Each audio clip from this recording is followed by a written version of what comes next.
It's easier with something else.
Everybody wants to check their cell phones, just make sure they're on silent or off. Just make sure they stay in your pocket. She doesn't want to see them out. So she told us last night. Make sure nobody ever knows that.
Thank you, Your Honor.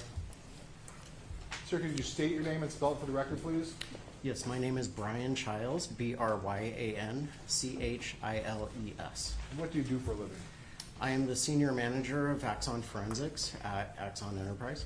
And what is Axon Enterprise? Axon Enterprise is a technology company for law enforcement. We're mainly known for providing Taser energy weapons and body-worn cameras. And what are some of your responsibilities in the position you hold? My responsibilities are running my department, which conducts forensic investigations regarding Taser energy weapons or body-worn cameras, pretty much anything in the Axon ecosystem regarding the logs or physical evidence, putting the story together from the device's perspective, and then producing a report. Could you give the jury a little bit of your educational background on how you got to be a senior Taser Axon administrator? Yeah, so my education is in electronics. I have my associate's degree in electronics technology. Most of my experience is work experience. I'm a test engineer at heart, so pretty much went into electronics, but mainly focused on test engineering. And then throughout my career at Axon, I shifted over to forensics and doing forensic investigations. Can you tell the jury a little bit, what is test engineering? What exactly is that? Test engineering is designing tests for a certain product or widget, anything. It's designing how to test it properly to test the device's limits, make sure it's doing what it's supposed to do, making sure it's durable, weatherproof, et cetera, et cetera. Now, is that kind of how you started at Axon?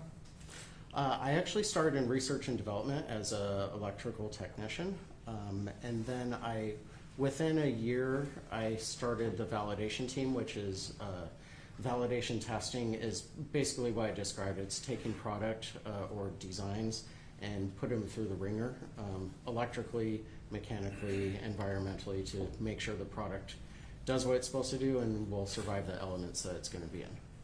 And describe your career path. What have you done after that? So you went into test engineering. What did you move up after doing the test engineering type Yeah, I ran the validation team for about 10 years, and I shifted into compliance, and also in 2013 I started doing the forensic investigations. Pretty much wearing two hats. I was in charge of compliance and in investigations. In 2020, I took full responsibility over investigations. That became my full-time position. So when you talk about investigations, you're investigating tasers and body cams and just about anything that Axon produces, right? Correct. I guess maybe focusing specifically on the taser, do you have an idea how many taser type investigations you would have done in your career with Axon? I don't know an exact number, but it's over 500. And those are from across the country? Global. Global, okay. So Yes. Anything across the world, they may send it to you in terms of looking into what happened with a taser or a body cam. Correct. And in terms of those, you've done it globally. Have you ever testified as an expert in the taser and body cam area in court at any point in time? Yes. How many times have you done that?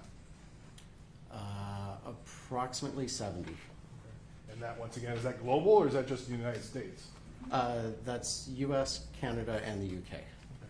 At this time, I moved to have his testimony introduced as an expert in the field of taser and body cams from Axon. No objection. Shall be considered an expert in most fields.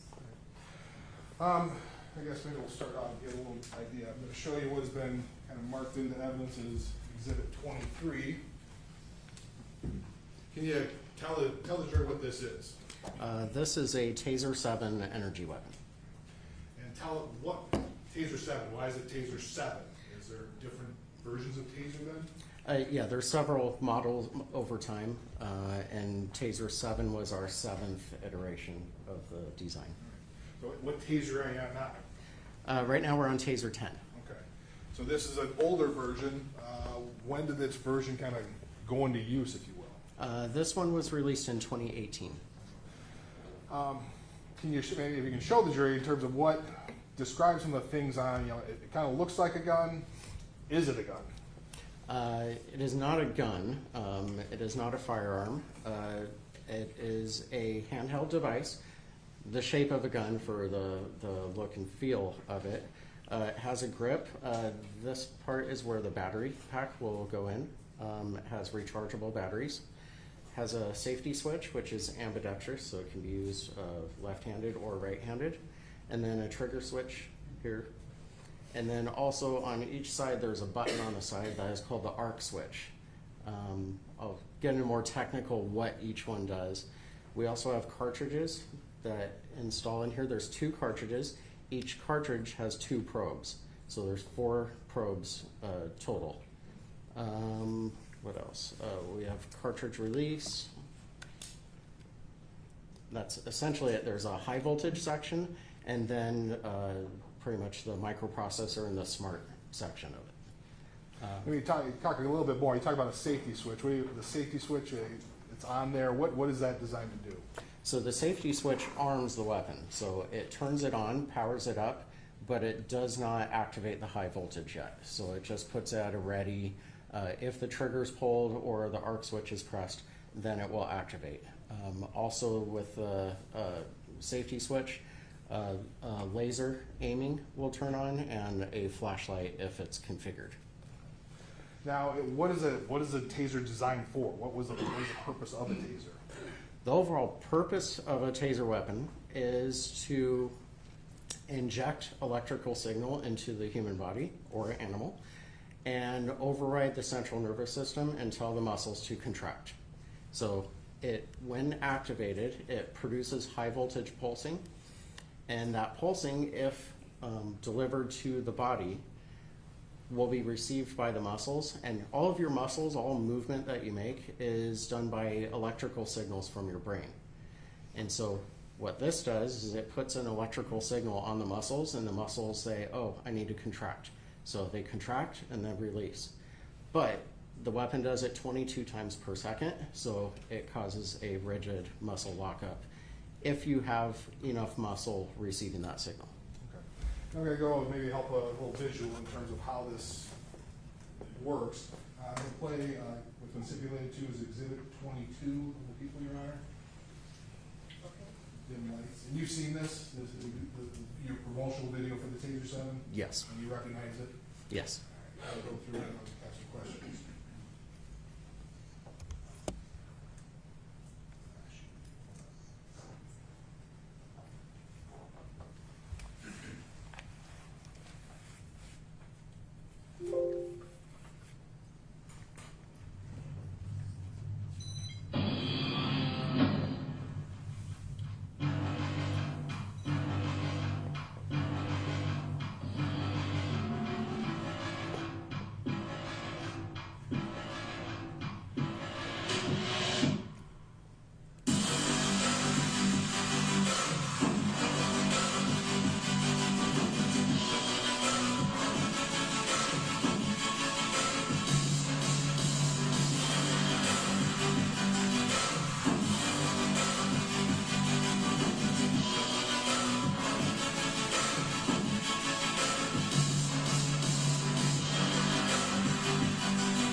That was a promotional video, that's why you got that kind of cool music and everything, right? Yes. Now going back a little bit, I think there's some things that the jury may be interested in.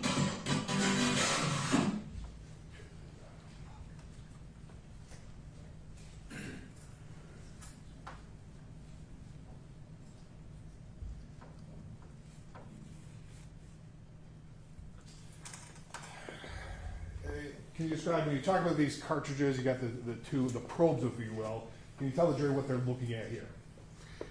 So what we're looking at here is the probes coming out of the cartridge.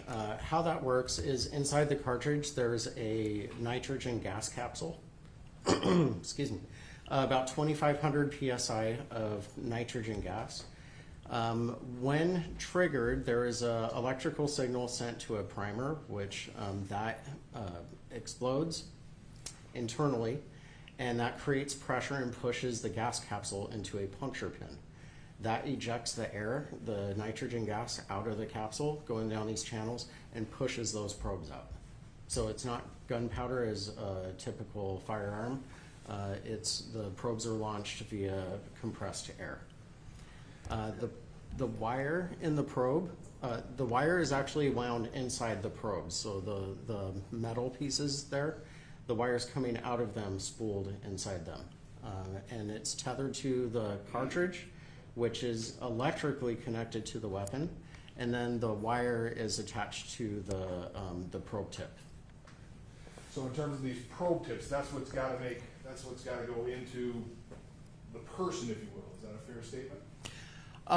The design is for it to go in, but the whole point of the high voltage of a taser weapon is to be able to arc to the skin, to jump through the air to the skin if the probe is close enough.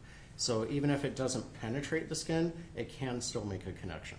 I just want to say for the record that he was testifying from the 19-second mark on Exhibit 22.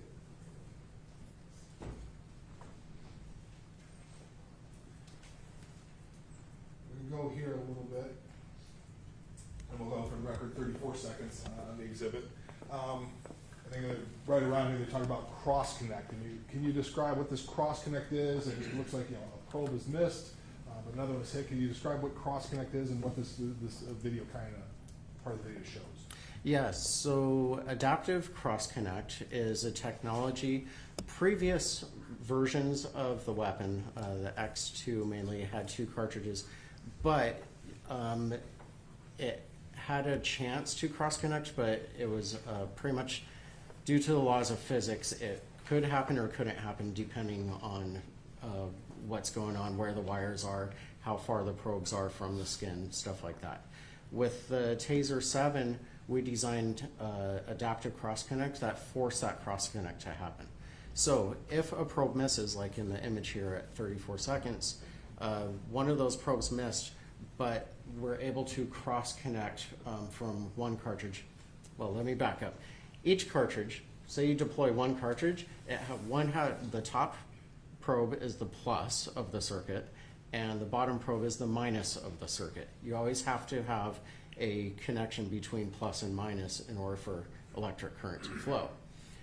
With this, we allowed, say for instance, if you missed with the bottom probe of the second cartridge, the top probe of the second cartridge would connect to the bottom probe of the first cartridge. So that's cross connect.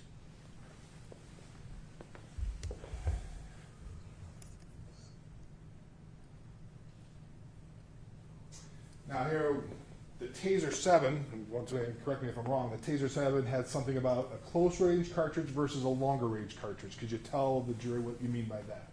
Yeah. We're at point 53 now, and you're talking about the close range cartridge. So with Taser 7, one thing new that we added was 2 different types of cartridge. On each Taser cartridge, the top probe comes out straight. The bottom probe comes out at a downward angle. The reason for that is, I mentioned before with the Taser technology, in order to cause a reaction from the muscles, you need enough muscle to receive that signal. So you need enough muscle mass between those 2 probes. So you need distance on the body. And so with the bottom probe coming out, or top probe coming out straight, and the bottom probe coming out at a downward angle, the further back you are, the more spread you have between those probes. That can cause a problem because if you are too far away, then the bottom probe might hit the ground before it reaches the target. So we designed 2 different cartridges, one with a 3.5 degree angle, and that is for long range. And then we have a close quarter cartridge that has a 12 degree angle on the bottom probe, and that is pretty much at 4 feet. In general, your general rule is you need about 12 inches of spread between the probes. There are caveats there on the location on the body because it's really about muscle mass, how much. But in general, you want 12 inches. So effective at 4 feet means at 4 feet you'll get about the 12 inches of spread between those probes. So that's kind of the minimum distance for the close range cartridge that's ideal for appropriate NMI. Yeah, to create that ideal situation for NMI, you'd need to be at 4 feet. And then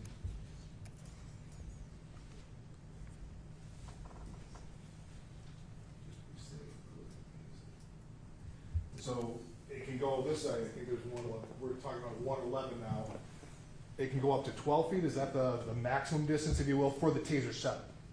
For Taser 7, actually, the maximum range is 25 feet. Okay, so this is even a little bit closer than 25 feet. It can go further back. Correct. The weapon, is a weapon designed to be with this distance then, in terms of that's the ideal way you should use it? Ideally, we create it so that an officer can create distance between him and the subject. But we made the close quarter, so if you can't make distance, then you have those two options. I'm trying lights. I'm going to get away from this for now. Now, in terms of what you talk about high voltage. That sounds like you're putting a bunch of electricity into a person. Can you go into that and describe that? What do you mean by that? Yeah, so the weapon's designed with high voltage, but really the only point of that is to be able to jump a gap, jump an air gap, and you have to do that with high voltage. If you've seen in science class in high school, they have the Van de Graaff generator or small Tesla coils, and people put their hand on it and their hair raises up. That's millions of volts, or tens of thousands of volts. Voltage is not dangerous. You see danger high voltage everywhere, but it's really the electric current that is dangerous. Now, high voltage on your utility lines, providing power, that's dangerous because there's potential for a lot of current. But on some electronics that limit the current, high voltage is not dangerous at all. It just allows the electricity to jump from one point to the other through the air, and that's called an electric arc. So in terms of jumping through the air, what is going? I guess can you give an idea to the jury of what's going into a person though? If it's successful going into a person, what is it? Voltage going in, or is it something different going in? And what kind of level is it? It's actually electric current that is going in. It's actually electrons that are flowing, and the flow of electrons is electric current. Voltage is just the potential for current to flow. If you picture it this way, picture a water analogy. If you're at your hose outside, the water pressure is like voltage. So if you turn on your hose but you don't have water pressure from the city, water's not going to flow. It's the water pressure that allows the current to flow. And then when you open the spigot, you get the water flow, and that's like the electric current flowing. So is that something going to get electrocuted from a taser? No. When you talk about the impacts, in terms of are there long-term impacts? You're putting electricity into a person. What are the kind of long-term impacts of it? There are no long-term impacts. The impact, the physical impact of the weapon is your muscles contract and then release. So I mentioned we do it 22 times per second, so it's a rigid lockup, but the cycle lasts for 5 seconds automatically. It can be turned off early. But as soon as it turns off, your body completely recovers. And so every pulse goes in one probe and out the other. So that's the lasting effect on the body. It's in the microseconds. I think the Taser 7 is around 45 microseconds, 45 millionths of a second for each pulse. So it goes in and comes out, and it doesn't build up in the body like poison or anything like that. It's just, it goes in, it goes out, your muscle reacts, and then releases. Now, when you say when it goes in, the 5 seconds, you say it's automatically, so if somebody holds the trigger down, it's going to shut off at 5 seconds even though you're holding the trigger down? That depends on the settings. So you have agency settings. So by design, if the trigger is held in, it will go beyond 5 seconds until you release. However, some agencies have settings that limit it to 5 seconds only. Now, when you talk about the contractions, you know, you're not electrocuted. Does it like knock you out completely? Is it you're knocked out when this happens? No, you're fully aware of what's going on. You can hear everything and feel it.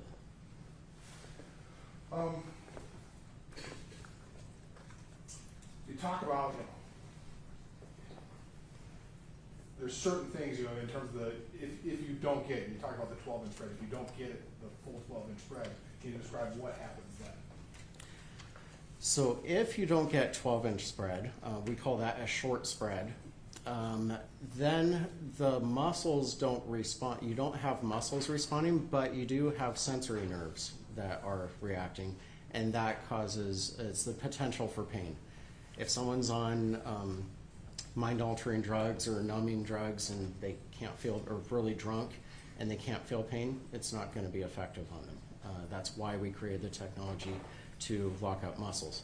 But if you can't get the spread, can't get enough muscle between those probes, you're limited to a pain response. Now, part of that, when when a Taser new version sent out, part of it is training people how to use it and so forth, correct? Yes, And one of the things you do is a PowerPoint presentation, correct? correct. I'm gonna put up now, exhibit 24. This is one of the exhibits that's been admitted.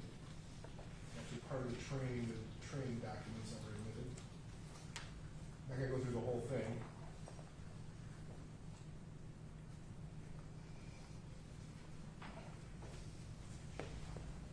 We have it up, put it on the screen, please.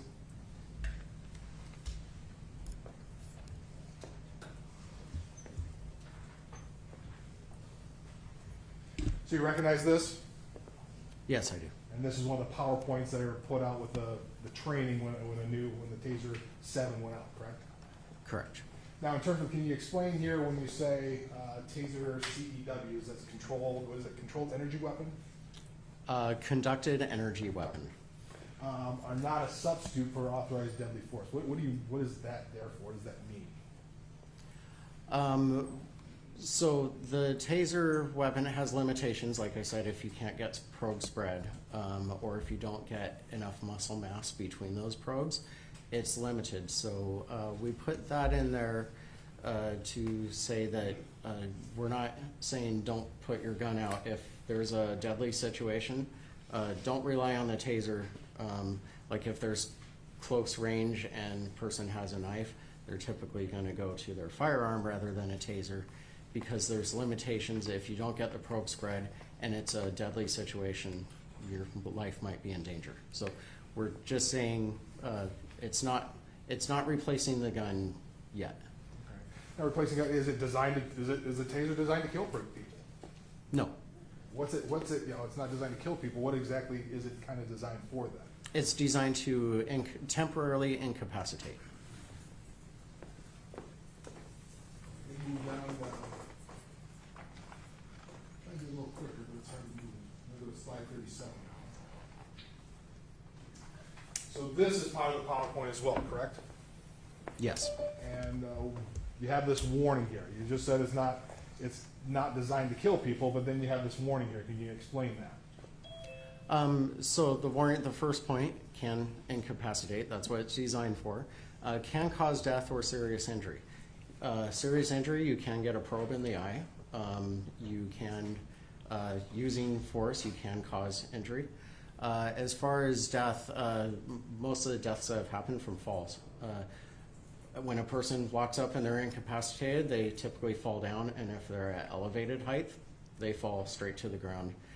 Or head injuries can happen as well. So it can, anything can cause, almost anything can cause death. But Taser energy weapon, it's not designed to, but if used improperly, it can. Now, in terms of with this, along with this slide, you just don't send out the slides. You send out instructions for the person giving the presentation, if you will. I mean, is there a script, if you will, that goes along with this slide? not necessarily script, but a guide. There's notes for the instructor on, notes on about the safety of the, or about that slide. On this one, it's on warning, so there would be notes, additional information for the instructor. What kind of notes are you talking about here? What are those notes that you talk about here? Well, they're mostly notes for the speaker to talk on. So on this, there would be additional notes. I don't know exactly the word for word what it says on here, but there will be like can cause death or serious injury. There's notes that talk about falls or head injuries, stuff like that. Does it talk about the safety studies that go into the taser? Yes, it does talk about, there's been many safety studies done on tasers, independently and from Axon. The National Institute of Justice, NIJ, did studies, Wake Forest. There's several universities who have done safety studies on the technology. And what do those safety studies find in terms of this technology? As far as electrical safety, it's a safe weapon. It does not affect the heart. It doesn't cause damage to the body. There's certain things in the use of force that can, but the taser weapon itself, it causes the muscles to lock up and release them. It's really a muscle stimulator. That's really what it is. Staying on that point, I'm going to go now to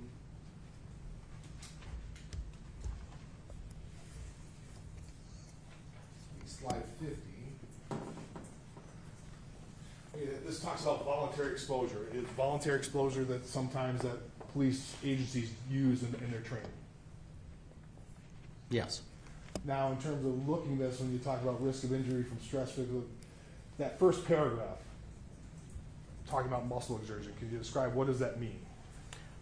So the taser exposure causes your muscles to contract, and so it can, repeated exposure can cause fatigue in the muscles, just like working out really hard.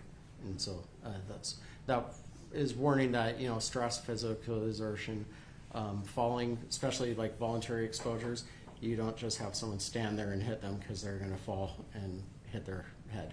And so always use spotters. So there's several instructions that are given on doing voluntary exposures. When you talk about those total exposure, strong muscle contact, you talk about repeated. Is like one contraction going to cause this type of strenuous exercise, or is that repeated? It'd be repeated. Okay, so that repeating, jury ballpark, how many? Is that 5, 6, 2? Yeah, is there any kind of idea? Don't really have a number. There's been studies that the taser exposure is a whole lot less exertion on the body than, like, say, punching a heavy bag or sprinting or running. So this warning, specifically for voluntary exposures, is just warning the user taking the exposure that they might feel soreness. It might feel like they worked out or something like that. But it's not going to cause damage to the muscles or anything like that.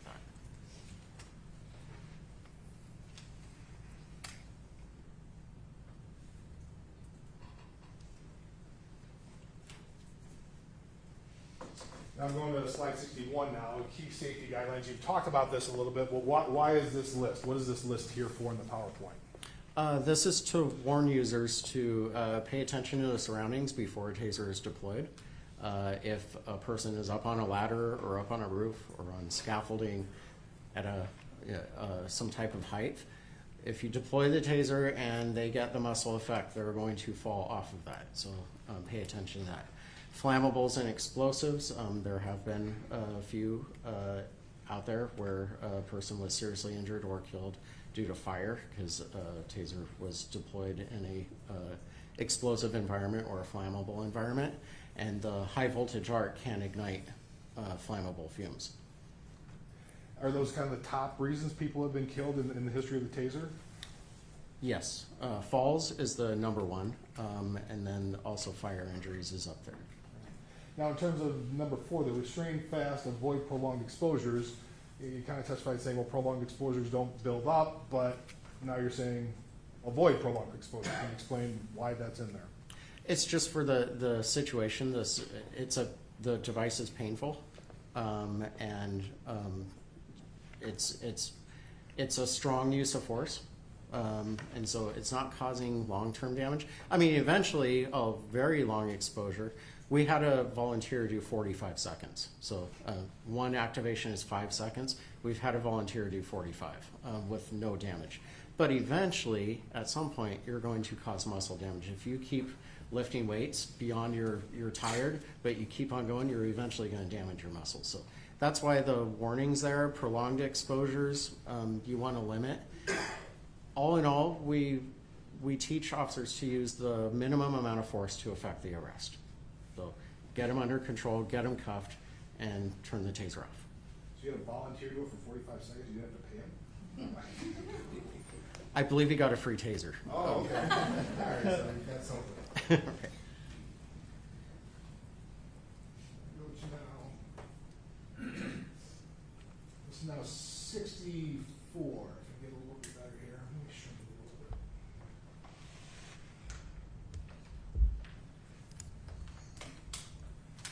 You're talking this in terms of, once again, this is a training. Can you give the jury an idea why are these preferred target zones? What is this for?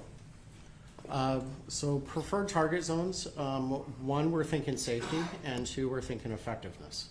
And so the preferred target zones are deemed safe, won't cause serious injury, and also have the larger muscle groups to give a better chance of getting effective NMI. So when you tell you hit a muscle, so if it just goes like, I mean, I guess maybe your hand is kind of bony, so if it hits the hand and gets a bone, that's not going to have the same impact, if you will, or the same NMI? Right, you have a lack of muscle there. Another example, I mentioned 12 inches. You want 12 inches between the probes. If you put a probe from my fingers to my arm, you have over 12 inches, but that's not going to be effective because there's not a lot of muscle mass there.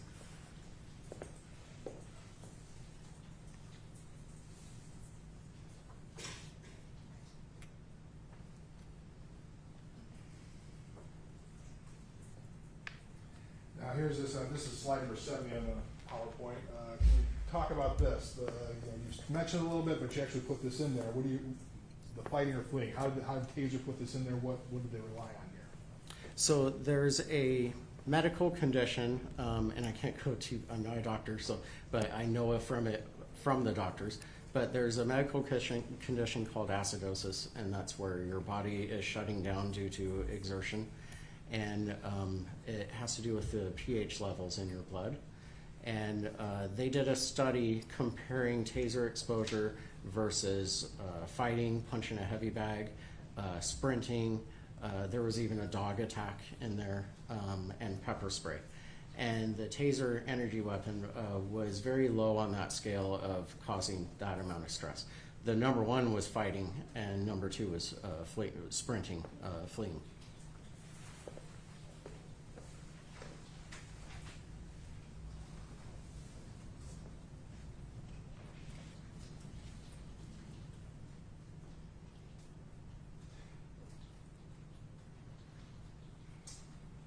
This is exhibit 71. Why is there, you got, I'm sorry, you said exhibit. I'm sorry, slide 71. Sorry. You talk about sensitive populations. Why is there a danger with these individuals? Well, like children and it's not a physical, well, their bodies are developing and all that, so like small children, besides being wrong, it's developing body. You might not have the strong bones and everything, so you don't tell a little kid to go work out really hard and start lifting weights. They're developing. Elderly, they can be frail, frail bones and frail muscle structure. Pregnant, we have falls, so you can cause them to fall down. Sickly, low body mass. So this is a weapon that causes muscles to contract. And if you wouldn't have someone go and lift weights, it's ideal you wouldn't want to do them, if you have an elderly person, you're not going to, have them go work their muscles in the gym because you could cause issues. So.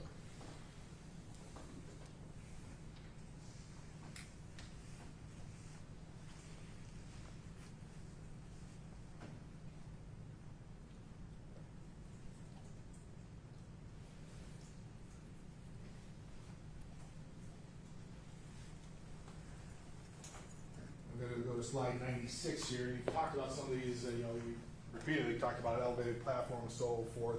But in terms of these other increased deployment risk examples, water, mud, muck, how is it a drowning risk? Can you explain that a little bit? Well, if you're in a swimming pool and your muscles contract and you can't swim. And so if someone's in water, you have to be aware of that risk. Now, if it's a situation that you have to do that, there is a video, I believe, from Lake Havasu, where a person had a weapon, they were by a pool, so they deployed a taser, they locked up and fell into a pool, and the officers jumped in and grabbed him. So life was saved there, but if the officers didn't go in and grab him in time, he could have taken a breath and drowned. Stuff like that, the elevated position, operating machinery. If it's something where you are going to lose control, you won't be able to voluntarily move your muscles. So if you are in a situation where you need to break a fall or defend yourself, you won't be able to. So we're just warning users to be aware of the situation. And if someone might be injured due to it, serious injured, think about it. It seems to be like almost secondary impacts of, when you hit them with the taser, it's something that happens because of the NMI, not because of the taser. It seems to be that's the main danger. Right, it's all secondary. The weapon itself is designed to be safe.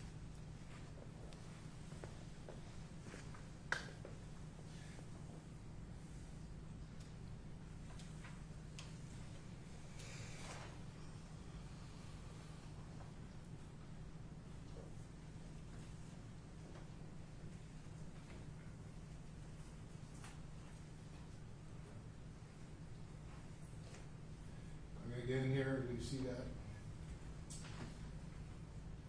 Talking about the drive stuff.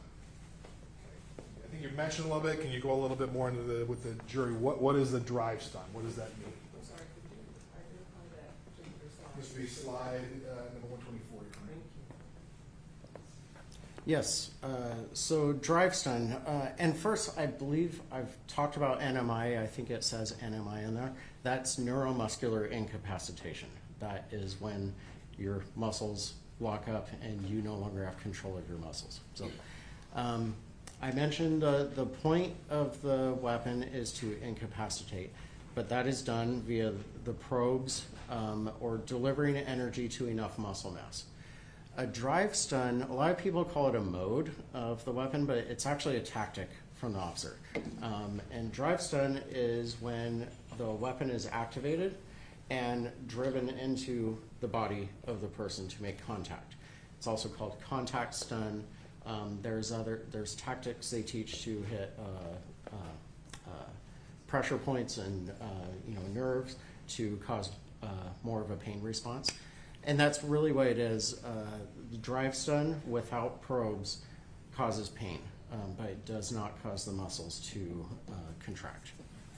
Maybe I'll try and go out of this exhibit, go to a different one. Maybe an example. Go to exhibit 12, graduation video, Your Honor.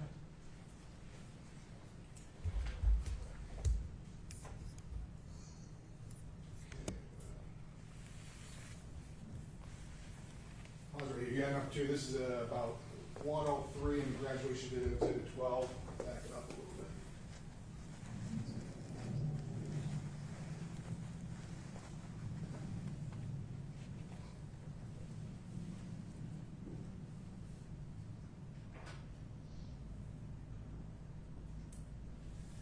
When you talk about this drive stun, is this what you're talking about here? Yes, this one is actually drive stun with a probe deployment so this one has potential to cause NMI. If you don't deploy the probes, then it's purely pain response.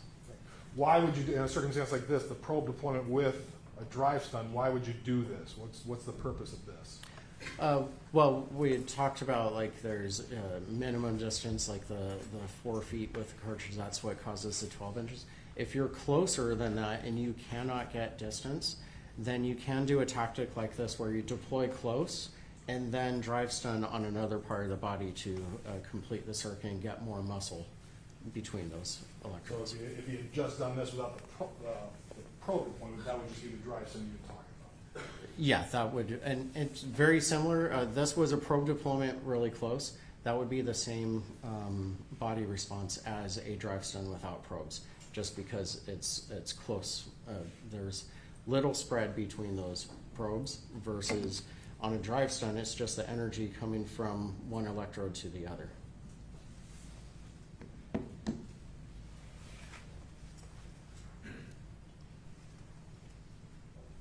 Now, in terms of the drive stun, you have these, once again, you have kind of a sensitive areas. What are the sensitive areas and why is that here?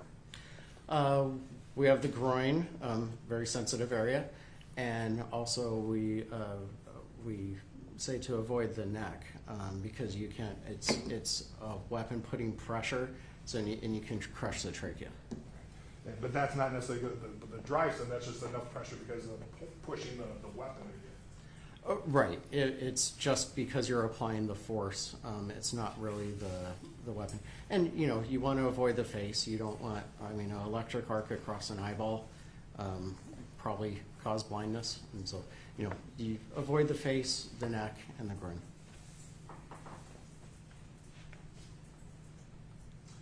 And you talked about a little bit just to give a jury a better idea.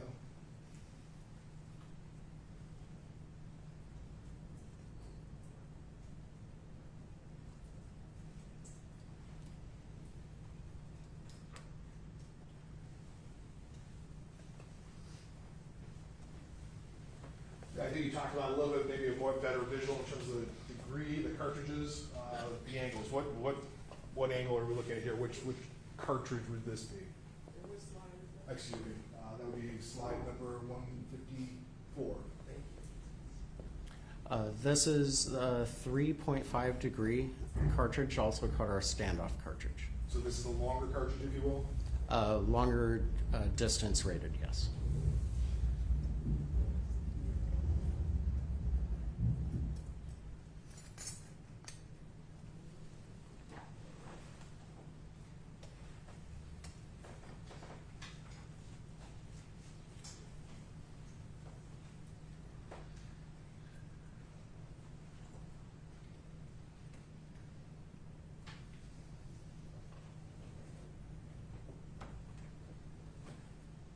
Once again, can you go into this that you talked a little bit about, but this is a visual demonstration of the spread you're talking about that you're looking for in a closed cartridge spread? And which slide is this? 160, Your Honor.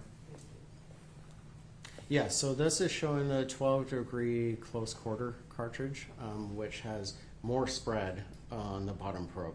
So you can be closer to the subject and get more muscle mass between the probes than if you had the standoff cartridge that only has 3.5 degree, and you would end up, if at only 4 feet, you would only have a few inches of spread.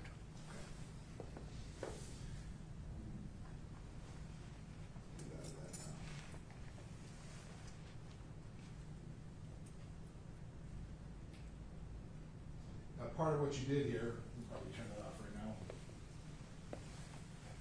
I'm going to show, we do anything the evidence is given 25. I think it's already in. I think it's already in, yeah. Don't hear no objection. Now you got 23 there. I'm going to show you 25. What is 25? This is also a Taser 7 energy weapon. Okay. But Exhibit 25, would that be the actual weapon that you performed the forensic exam on after this incident? It looks like it, yes. In terms of what do you do when you get a weapon for a case like this? What do you do? So, any agency or law firm or anyone can request a forensic analysis. We'll arrange with them to ship the evidence to my headquarters in Scottsdale, Arizona. I usually ask them to ship it either FedEx or UPS, one of the carriers that does tracking and on critical evidence to keep it sealed evidence. So when I receive it, I will photograph the packaging and show that all the tape is intact, it hasn't been opened. Unpack the evidence, show how it was packed, unpack it if the evidence is sealed, take pictures of the seals and show that it was still sealed. Then I open it and photograph the weapon and any other evidence that I'm going to need to use.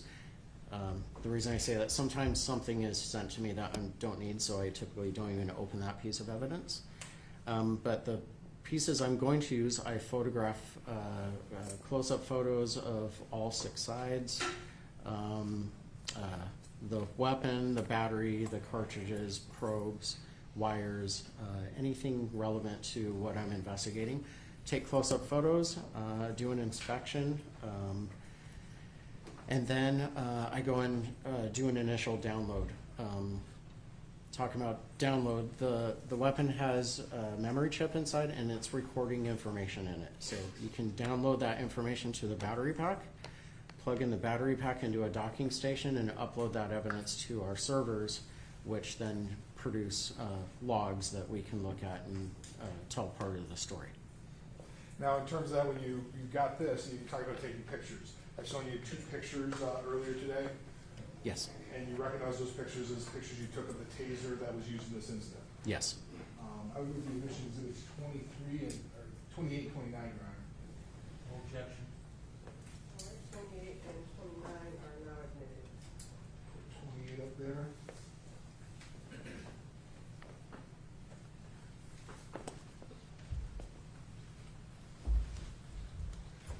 Could you tell the jury what we're looking at here in exhibit 28? That is the front of the weapon, so this is after I've unpacked it and taken photos of everything, and now I'm taking the close-up photos of the front. So that is as if the weapon's pointing towards you like this. Now, obviously, there's apparently a lot of mud and dirt in that. Yes, and grass.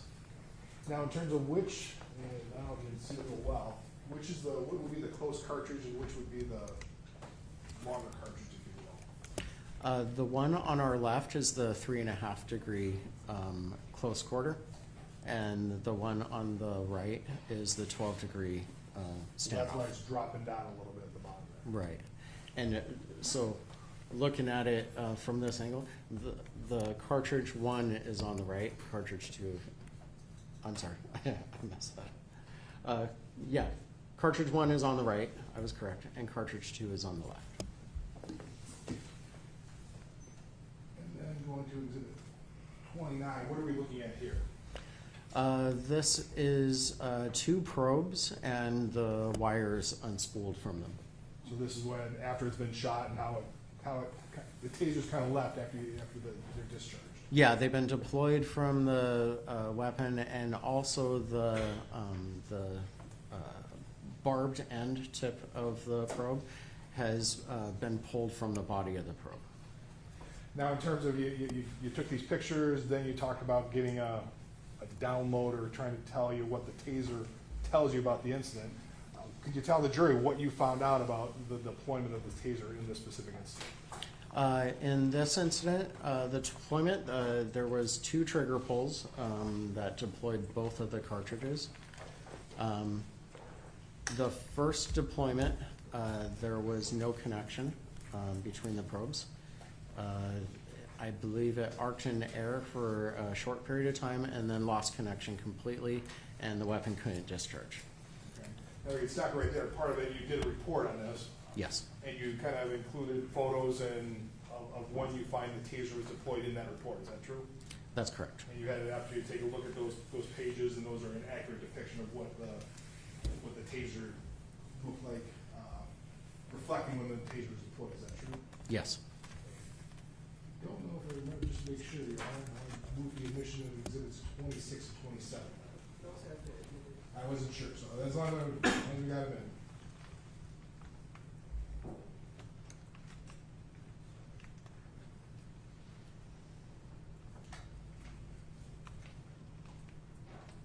So this is exhibit 26. just talking about it a little bit, could you tell what we're looking at here?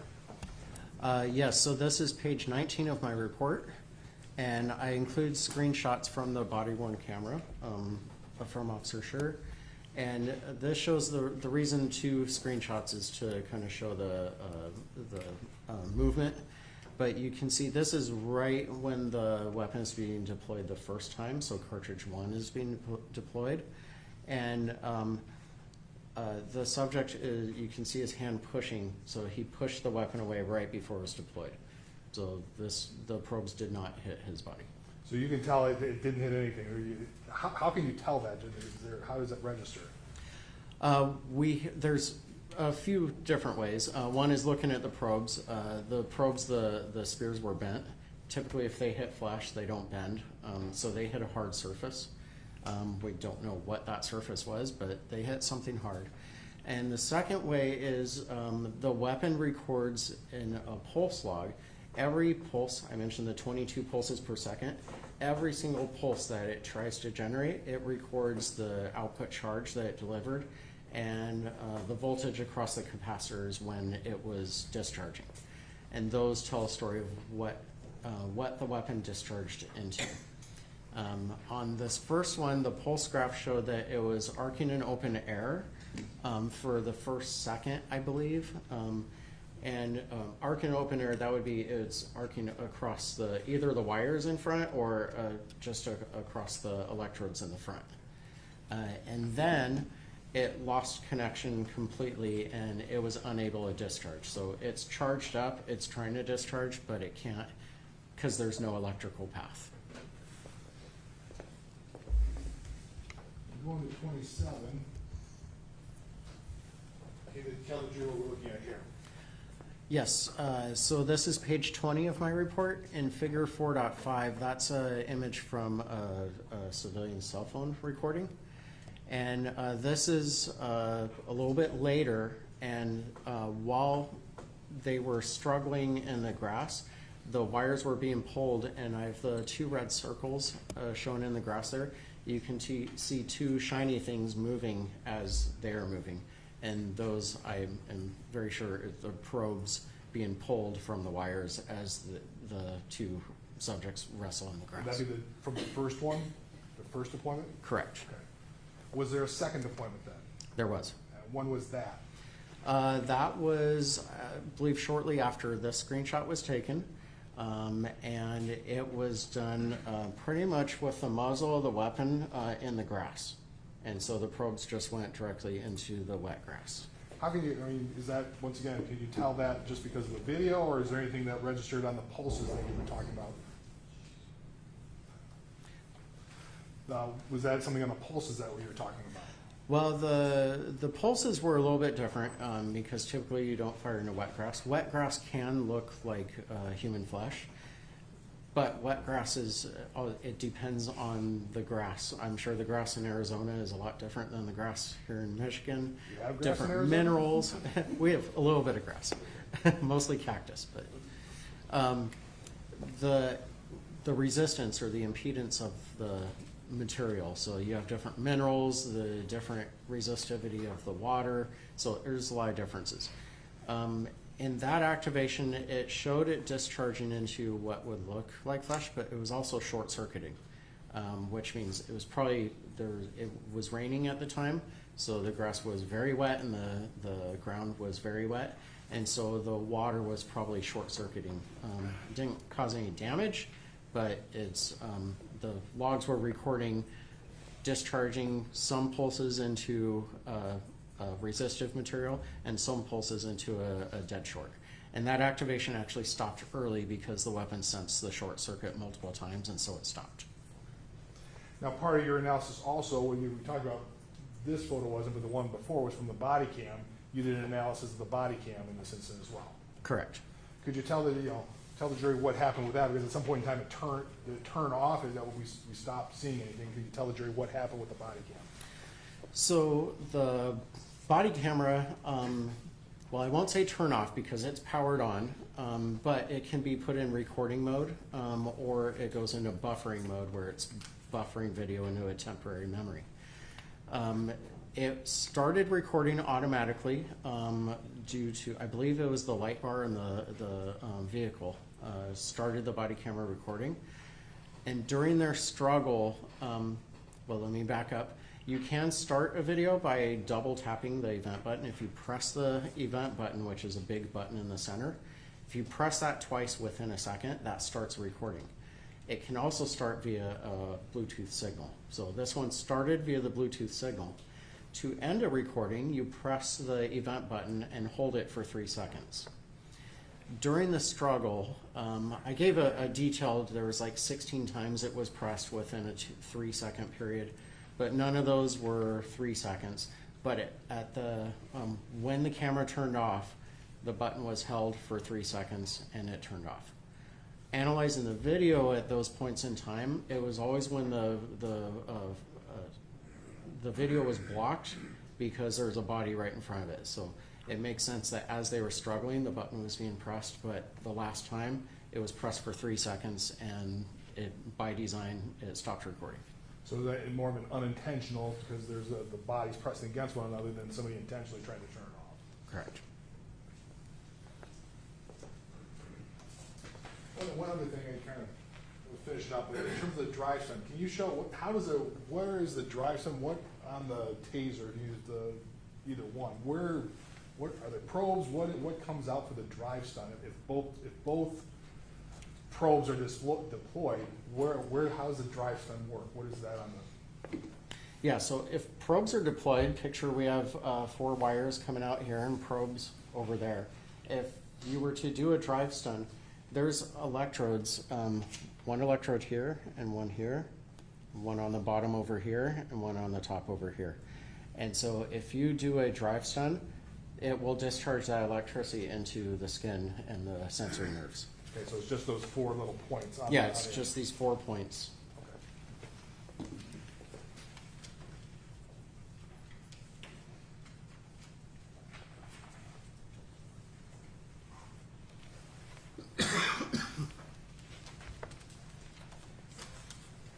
I have nothing for you, Your Honor.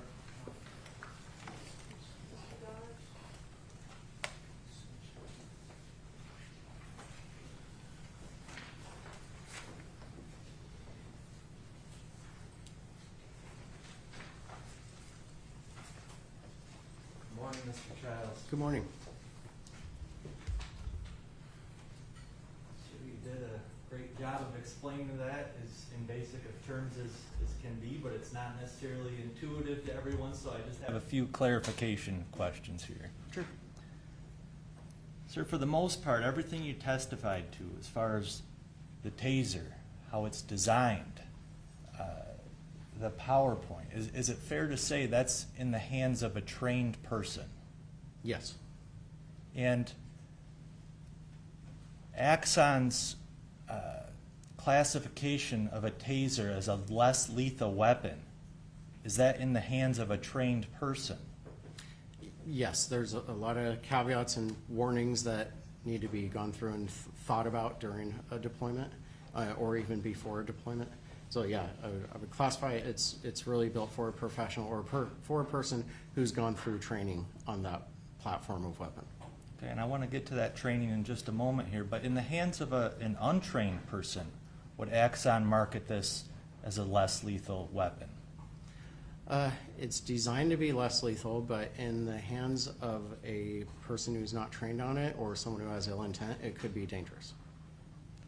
Now, as far as training goes, can you just give us a snapshot as far as how is Axon, do they start the training that an officer ultimately gets within their department? Can you just, if you're aware? Yeah, so overall how it works is Axon develops the training program, but each agency is responsible for their own training. Typically an agency, depending on the size, they'll have one or a certain number of instructors. So they are responsible for teaching the users, the ones who are going to be carrying the weapon. Those instructors, they are taught master instructors who are taught by Axon. So Axon trains the trainers who will eventually train the users. And does a department designate someone to go meet Axon for training to become what's deemed a master taser instructor? Yeah, master instructor goes through a week-long course, and it includes PowerPoints, but also practical drills as well. And then that master taser instructor goes back to their department and trains their officers on what they learned. Correct. Now, Axon, as we've seen here, they developed their own materials, PowerPoints and whatnot that explain the device and how it's designed and intended to be used. Correct. And that includes warnings, is that right, about the device? Yes. Mr. McFarland, could you please put that PowerPoint back up there?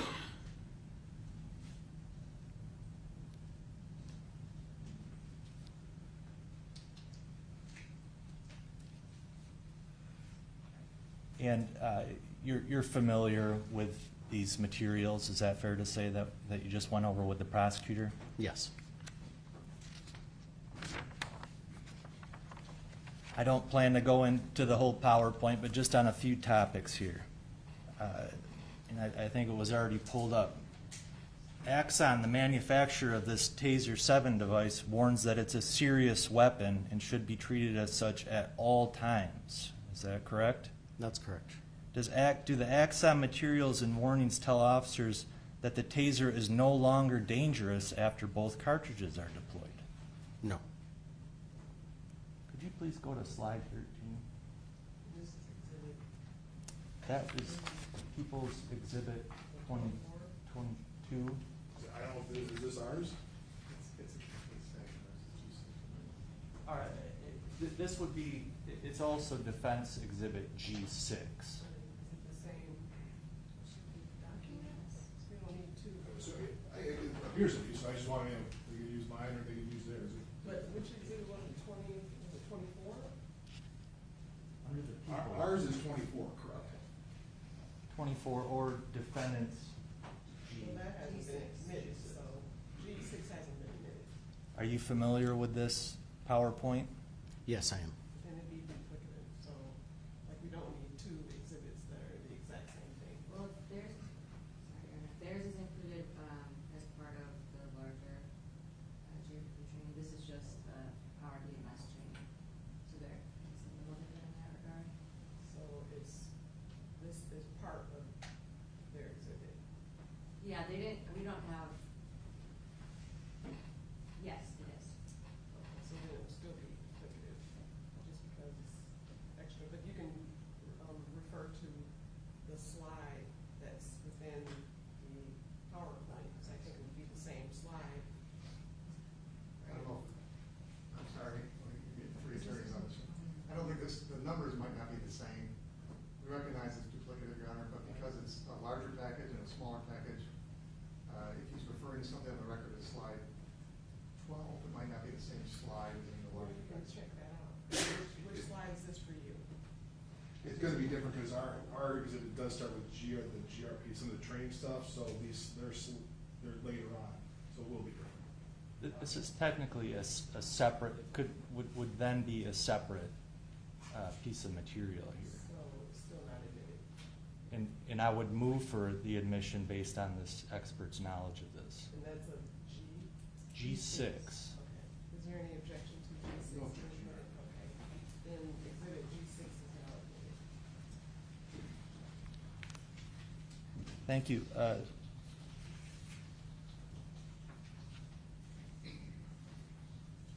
This slide number 13.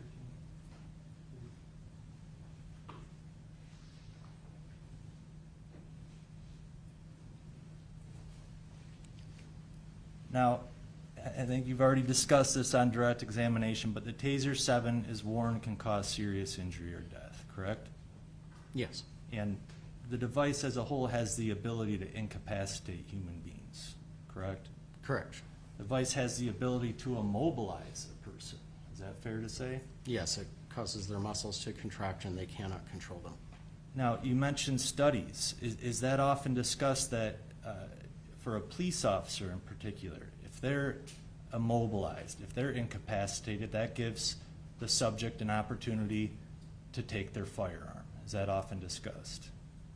Yes, if a person's incapacitated, they can't defend themselves or their equipment. Now, besides incapacitation or immobilization capabilities, it's also capable of causing serious injury, or I think you even mentioned death, if just by directly targeting it on certain areas of the body. Is that what's warned? Yes. And are those, I think it may have been mentioned in one of the slides, those areas are often are referred to as sensitive areas to avoid? Yes. Now, risk of serious injury or death with these targeted areas, targeting areas that are sensitive, can that occur in both probe mode or in the drive stun, the contact mode? It could happen in either mode. Even if the weapon's just armed, there could be danger due to the laser. So that can cause eye injury without even activating the weapon. All right, thank you. So proper training's critical to try to avoid these potential serious injuries or perhaps even death. Is that fair to say? Yes. And the device, as we discussed, is less lethal if used in the hands of a trained person as designed and intended. Is that fair to say? Yes.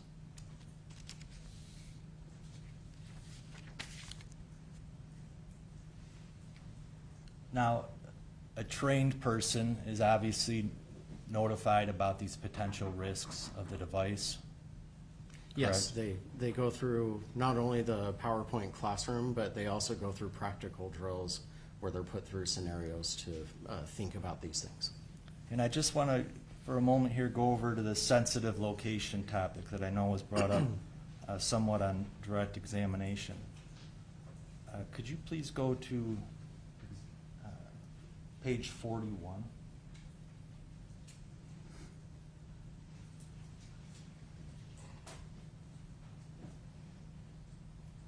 Does that train the user on the preferred target areas frontally?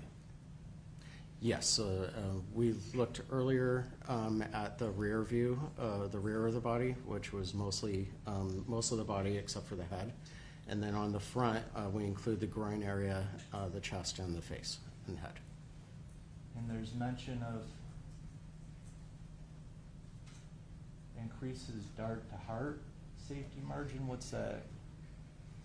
So the dart to heart is there was a study previously where the heart could be temporarily affected by the taser, but the dart had to be a certain distance from the heart, and it was like millimeters or a centimeter. I forget the exact number. And so to remove that risk, we removed the chest as a preferred target zone. There's typically some muscle there, but not a lot.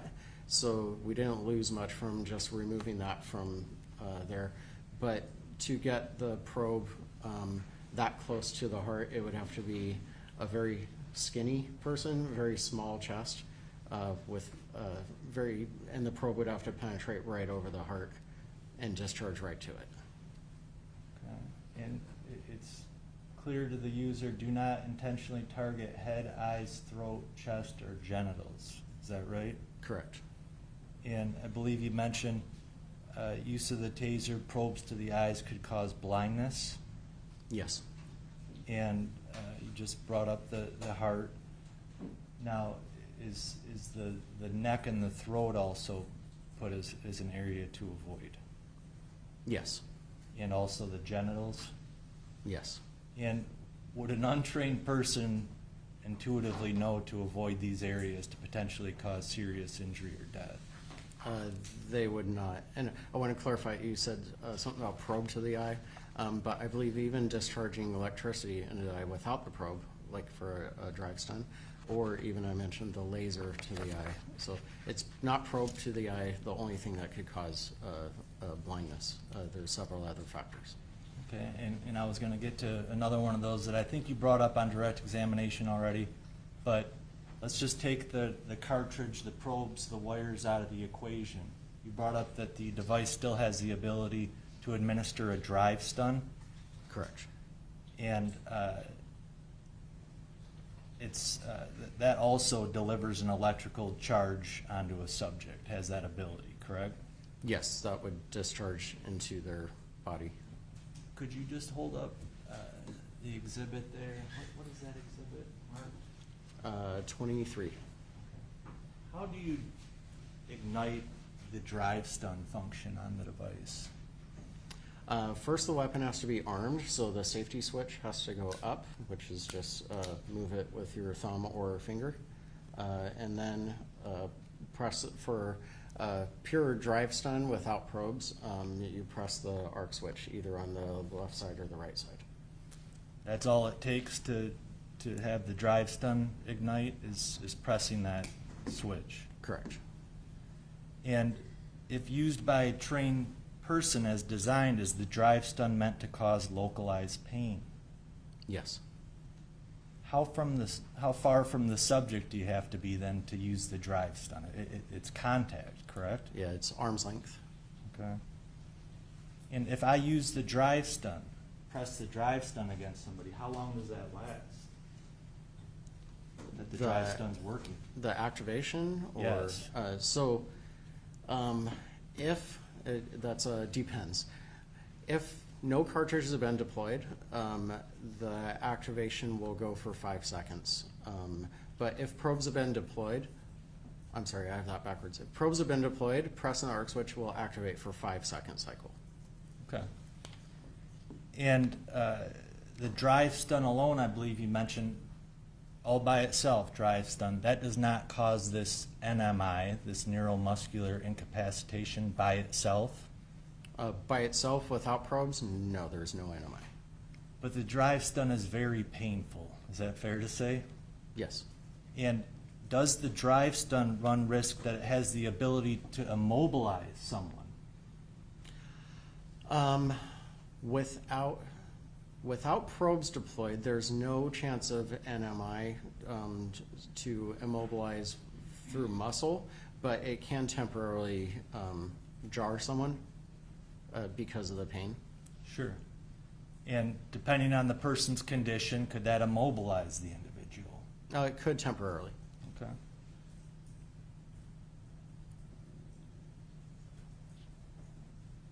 Now, I think you already had mentioned the drive stun itself to sensitive areas. Have you ever been drive stunned before? Yes, many times. Has anybody ever deployed it against you? Yes, once. Okay. Would you let somebody drive stun you in the eye? No. How about the throat? Throat? No. How about the genitals? Yeah, absolutely not. Could it cause serious injury? Yes. And just to clarify, that's cartridges out of the equation, just this drive stun contact, correct? Correct. And you mentioned drive stun to the throat. The pressure could collapse here. I'm sorry, what was it? Trachea. Trachea. So that could be even worse than a serious injury, correct? Yes, I mean, the electricity itself is not going to do anything except for the pain, but pressing on a sensitive area like the trachea, a person typically doesn't sit still when a drive stun is applied to them. They're trying to move, so it's easy to crush the trachea in that situation. And just on this prolonged or repeated use, I think you had talked about that. Axon warns to avoid prolonged or repeated uses, is that right? Yes. And would an untrained person have that knowledge? No.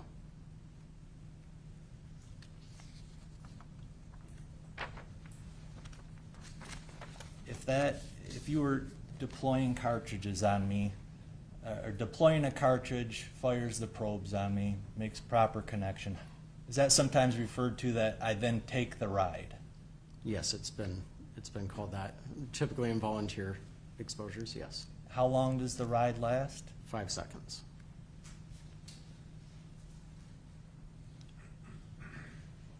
Now, I think you've explained as far as when you deploy the cartridge, how do you deploy the cartridge? Cartridge deployment is done via the trigger switch, so that's this one. Take much pressure to pull that trigger. A little pressure, but not much. It's easy to do. Okay. And if you deployed and there was a live cartridge in there, it would then essentially send the probes through the air towards me, correct? Correct. And the probes would stay connected back to the device by the wires, correct? That's correct. Now, as far as the wires go,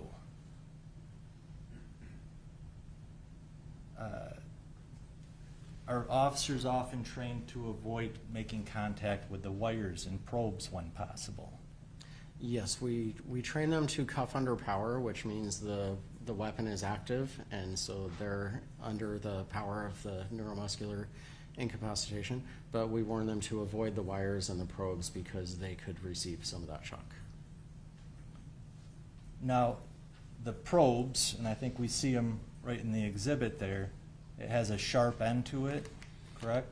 Yes. And does that have some type of barb on it? Yes, on the Taser 7, there's 2 barbs on it. Similar to like a fish hook. Is that fair Similar. to say? Now, and you had mentioned that in order for the probe to have an effect on an individual, it does not necessarily have to penetrate their skin. Is that right? That's correct. Due to the high voltage, we design it to be able to arc to the skin if it doesn't penetrate through.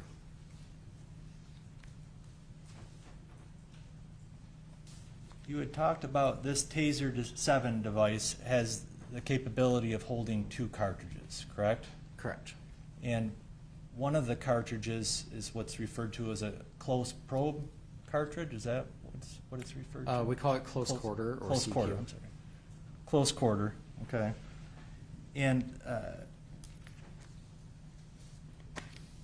that cartridge gives the officer, the trained person, more of an ability to use and have that device be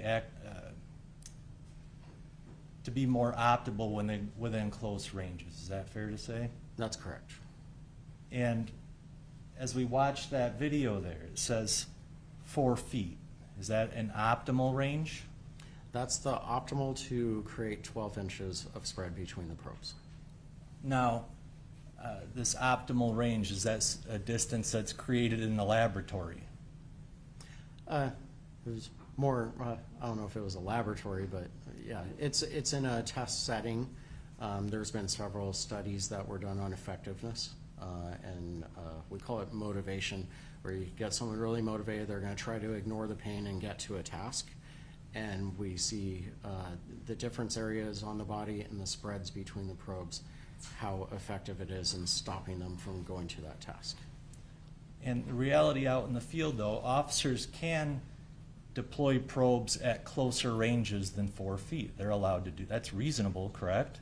Oh yeah, and there's situations where you, even at a close range, say if someone's hunched over, you could still hit a probe and arm and get a lot of spread even though you're at a close range. So it's all depends on the situation.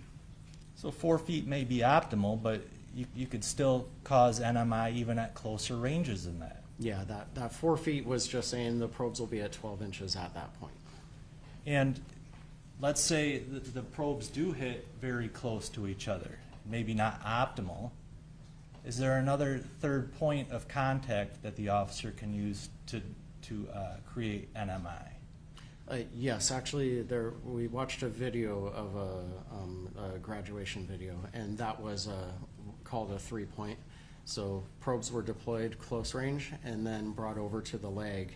The weapon was brought over to the leg, and that completes the circuit and causes more muscles to contract, giving NMI in that short spread situation. And when the officer initially fired the probes into the back of that dummy, was he approximately 1 foot away from the dummy? Yeah, he was close.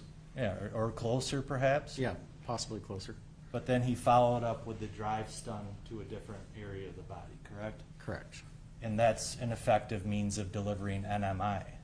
Yeah, we train tactics to deliver NMI even in a close range, if you're closer than 4 feet or just hand to hand. Now, I just want to talk a little bit about re-energizing the probes.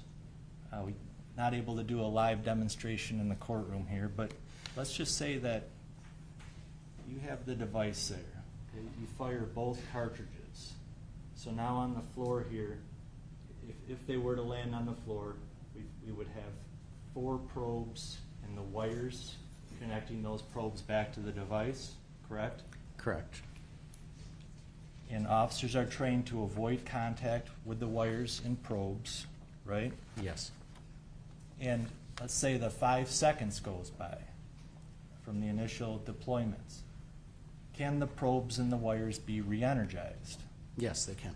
And can you just explain that a little bit, please? Assuming the weapon's still armed, they would either press the arc switch or pull the trigger, would reactivate all 4 probes. And ignite the probes for how long? 5 seconds. And what if I am in contact with some of the probes and the wires? Am I at risk that I could experience the effects of the taser? Yes. Now, do I need to be in contact with 2 probes necessarily to feel the effects, or could contact with the wire as well create a circuit upon me?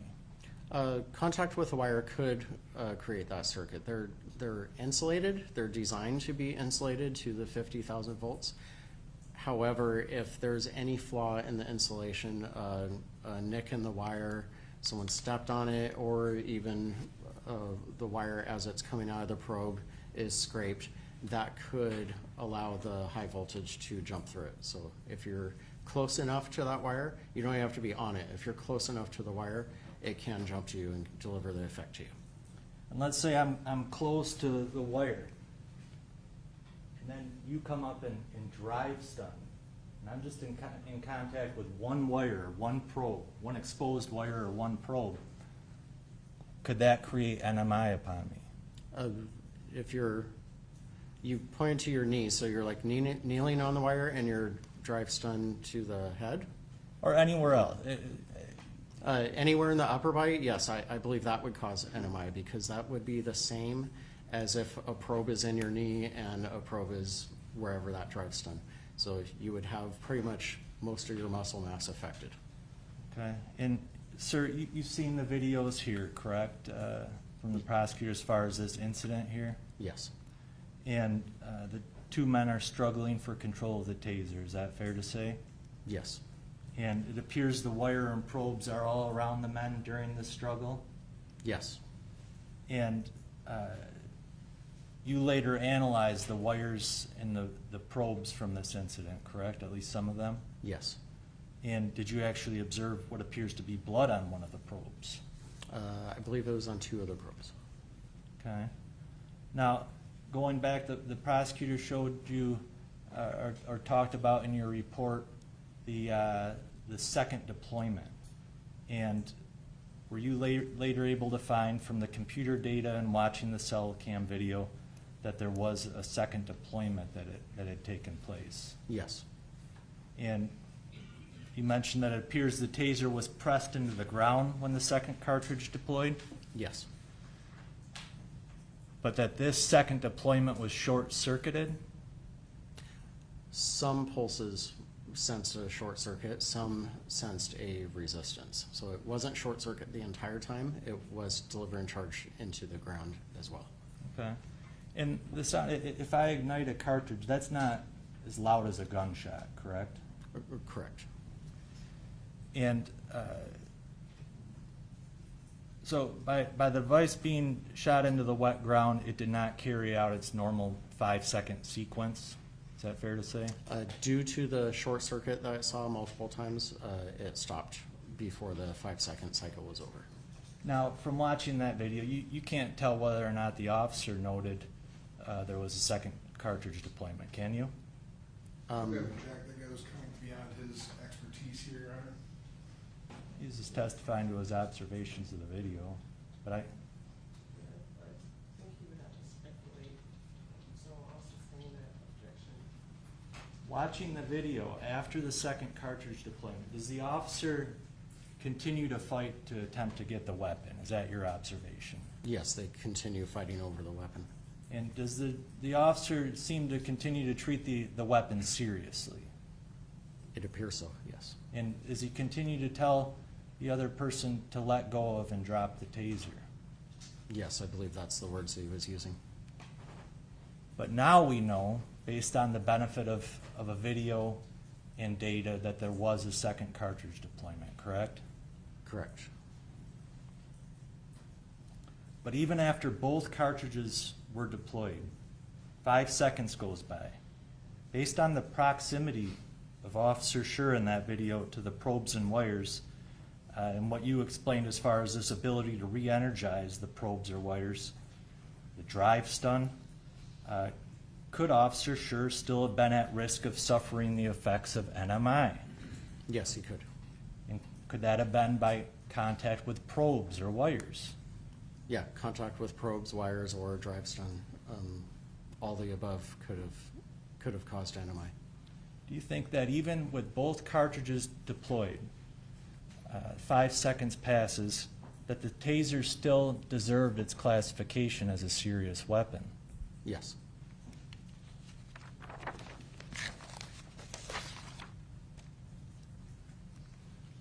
Now, as far as the fact that the grass was wet, okay, and we've got the wires and probes amongst the parties, if the device was activated again, what could the wet grass have any effect as far as somebody perhaps feeling the effects of the device? There's a misconception that water increases electricity strength. It does not.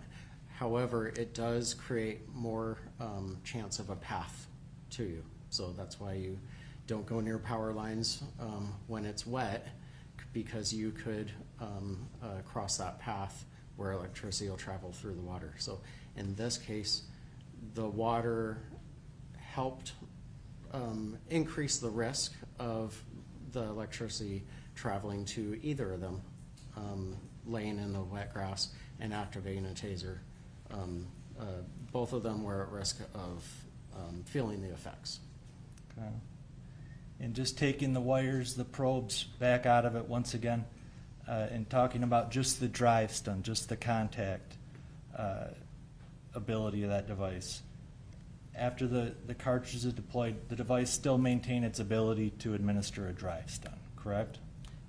Yes, I mean, drive stun is a use tactic. It's not really a mode of the weapon, so it's so anyone holding it can do a drive stun. If it powers up and turns on, if they can press a button, they can do a drive stun.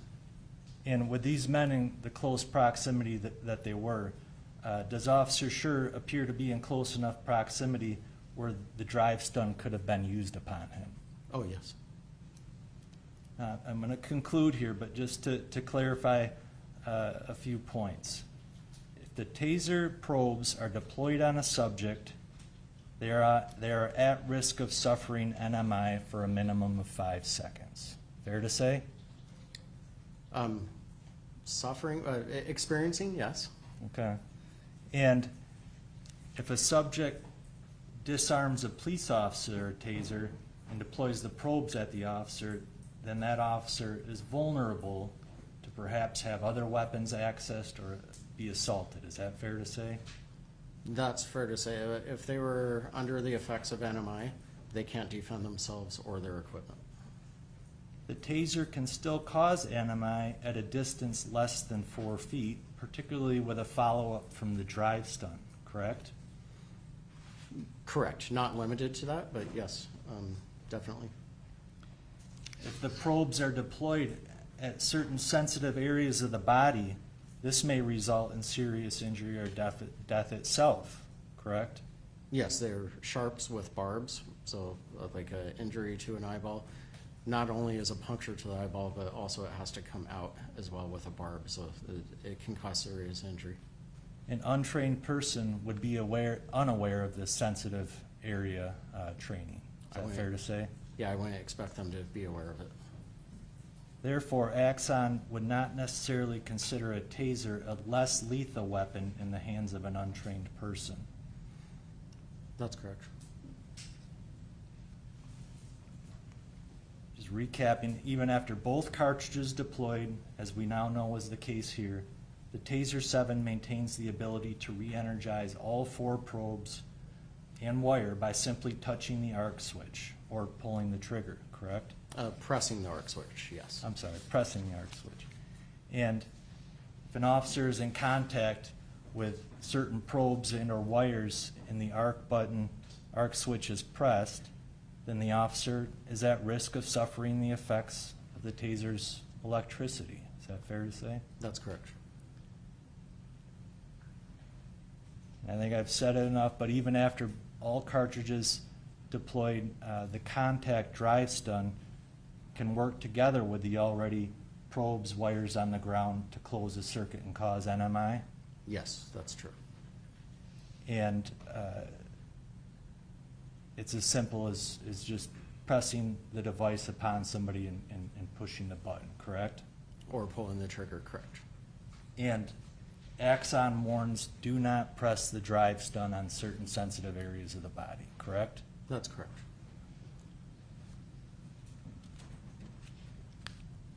So even after both cartridges deployed, 5 seconds passed, the Taser 7 weapon still maintains the ability to deliver incapacitation, immobilization, or its contact drive stun can still be used on sensitive areas to cause serious injury or death. Yes, if it's activated again, yes. Okay. Just one moment, please.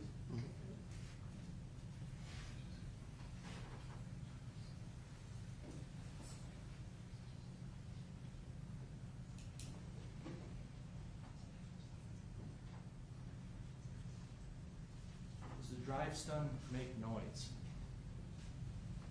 When you ignite the drive stun, does it make some type of noise? Activating the weapon does make noise, yes. Okay. Like what? What noise does the drive stun make? I hate describing this. It's difficult to describe. So when the weapon is arcing in open air, arcing across the electrodes, it's like a loud clacking type of sound at 22 times per second. So it's a fast clacking. Okay. Fairly intimidating? Yes. We even train, there's called an arc warning. So without deploying, you can press the button and show the arc and they hear it, and that sometimes is a deterrent to get compliance without even deploying the weapon. Okay. And just one other topic, deploying the probes at less than 4 feet, the optimal range, there's still an ability for the device to cause NMI at less than 4 feet, correct? Yes. And if we watched a voluntary tasing video and the individual was shot from a foot or two, it still has the ability to lock somebody up pretty good. Is that fair to say? Yes, the potential's there, yes. Okay. That's all I have. Thank you. Yes, Your Honor, I have some follow-up. Mr. Hunt. Can you do the VR screen?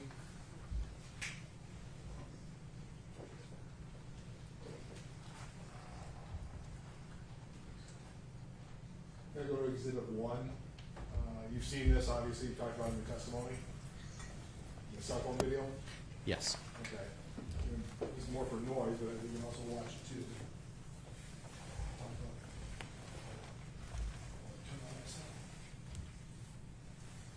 Put the lights down.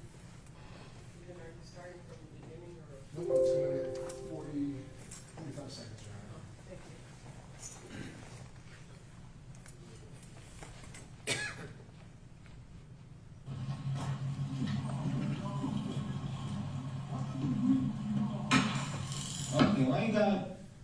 before the sound there, what was that pop? The initial pop was the cartridge being deployed. So that's the shot, if you will, the air, the gaseous air, the nitrogen gas. Correct. That tinkling after that, what is that? That's the loud clacking I was describing. Okay, that's what you hear for a drive stun. So, drive stun is a tactic. So, whether you're using a drive stun or not doing drive stun, the activating the weapon and it's arcing in open air, it's going to make that sound. So that can happen on a probe deployment or drive stun. Okay, that's what I was trying to get at. That's what Right. you're talking about in terms of that clacking noise. Yes. So I'm going, let me go a little further here.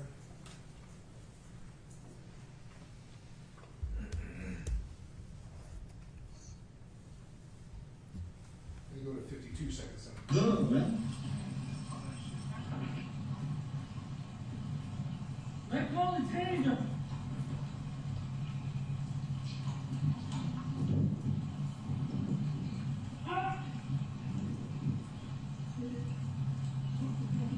Let's call the taser. No, like he good, like you. Okay, you heard that, the pop there. What was that? That was the deployment of cartridge 2. You didn't hear the crackling there as you described it. Can you, but why not? Was there any particular reason? The difference there is that the probes were going into the wet ground and conducting through. So the sound is made by the high voltage arc jumping through the air. In that case, there's some arcing going on, but most of the energy is conducting through the ground, which is quieter. Now, they asked you some questions about this clackling noise. Did you ever hear any other other than those two? Did you ever hear any sort of clackling at all through the rest of the video? No. When you talk about going to an untrained person, okay, first of all, my understanding first, an untrained person wouldn't have to know there's a safety switch, right? To be able to operate it. Correct. And if you pull the trigger for a drive stun, that's not necessarily going to work, is my understanding. Is that what you said? No, the trigger will activate the weapon. But will the drive stun, if both cartridges, I guess, maybe if both cartridges are gone, is it simply pull the trigger? You said the side one had to be used, I thought. No, so, and that's what I'm trying to explain. The drive stun is a tactic. That is you driving it forward. So that's your action. You activate the weapon and then do the drive stun. So you activate the weapon via the switch on the side or pull the trigger. Okay, so that would, the pulling the trigger does all of those? Yes. Okay, so they'd have to know the sides are something different then. Well, either activates the weapon. I don't know what a person would know. I mean, being a gun shape, I think the trigger would be the most optimal, but that would activate all 4 probes as well. But that have to be after the safety was engaged or disengaged, if you will. Correct. Now, in terms of a lot of the questions you had, they asked about the wires. Did you ever see any evidence of anybody impacted by the wires lying on the ground? No.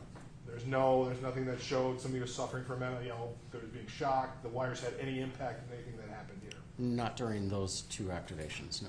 It's always possible, but nothing showed through this entire incident that there was any wires that were impacting anything here. Yeah, there was no view of effect during those activations, but the potential was there, yes. There was potential, that's it. Right. All right. Thank you. Anything further? So there's potential, there's still risk, correct? Yes. It's something that should still be potentially feared, correct? Yes. Now, you mentioned the second deployment was quieter than the first deployment. Is that fair to say? Yes.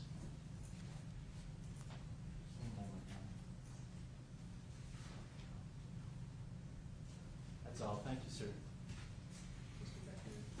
Nothing further, Your Honor. I have a couple of questions. One, in turning off the safety, do you have to do that each time you use the taser? Or once it's off, it's off? No, so when you arm it and say deploy 2 cartridges, if you do not place the safety in the safe position, it still can be activated by the press of a button. And then, do you have to hold the trigger down and using it as a drive stun, or do you have to hold the trigger or push the trigger and then hold it while you're using it? No, pull and release, it'll automatically go 5 seconds. And the drive's done? Drive stun or pro mode, it doesn't matter, it'll automatically go 5 seconds. Okay, thank you. Any questions based on that? No, Your Honor. Mr. Dodge, any And I guess, but just to clarify, to activate the drive stun, both cartridges are already deployed. You can simply press the trigger to activate the lightning bolt at the end of the device, is that correct? To activate the high voltage, yes, it's trigger pull or arc button switch. Either one does the same thing. Okay, all right, thank you. No, Your Honor. And I do see, a juror has a question, I'll have our clerk come right after you.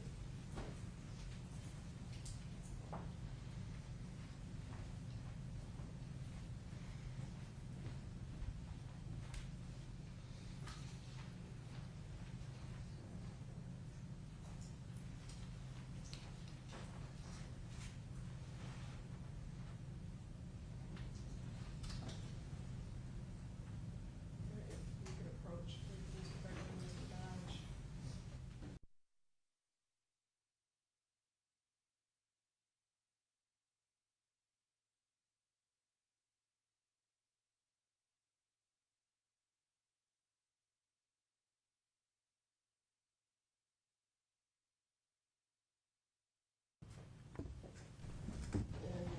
In the drive stun mode, due to the taser having dirt and grass, et cetera, on it, would that make it more or less effective? The dirt and grass on it wouldn't affect it. The dirt is porous, and anything porous, electricity can travel through. The fact that the dirt was wet as well really doesn't impact it at all. Any follow-up on that? No, Your Honor. No. I don't see any other hands raised. May this witness be excused? Your Honor. Any objection? No, thank you. Thank you very much, you are excused. And I think we'll take a break now. It's about 10:45. I don't believe your next witness will be here. No, we do. Our next one is, yeah.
And there was some objection as far as the framework of his testimony. And so I wanted to do, and we discussed previously, doing a brief hearing at which I really just want to inquire about the reliability of the methods that he uses to reach his opinions, as well as the fact of whether or not he's reliably applying the facts and circumstances of this particular case. That is kind of what my intent was, and I believe we're all on the same page in that regard. Please, so, Your Honor. And Mr. Consolio, I agree, Your Honor. I understand the court's direction. and also, before I have him come in, I want to make sure that I am correct, that there's no objection to him testifying as an expert in the field of use of force. The issue is the officer created jeopardy theory that he is, that we're assuming he's gonna testify about. As far as credentials as a professor of law that specializes in use of force, we don't object to those, Your Honor. We have filed several motions in the past regarding the relevance of his testimony. And obviously, we've filed motions regarding, in particular, the officer created jeopardy theory that Professor Stoughton uses to form his opinions. And so we're not waiving any of those prior motions or objections, but as far as his qualifications as a professor, we don't object to those. I assume Mr. Becker's still going to put some of that on the record for the jury. So you're still objecting to him testifying as an expert? You're not saying that he's not qualified to be an expert, but you're still objecting to him providing testimony? We're objecting to the extent that his opinions are based on officer created jeopardy theory Okay. as irrelevant. And we've already put that in a motion. And we also are objecting that the officer created jeopardy theory is not generally accepted. And that, I believe that's what the purpose of this hearing is for. My understanding is the court has already deemed his testimony relevant in the past, because you denied our motion to exclude it based on relevance. But you wanted to revisit the issue of whether officer created jeopardy theory itself is generally accepted, and I'm going to limit my questions to that. Okay.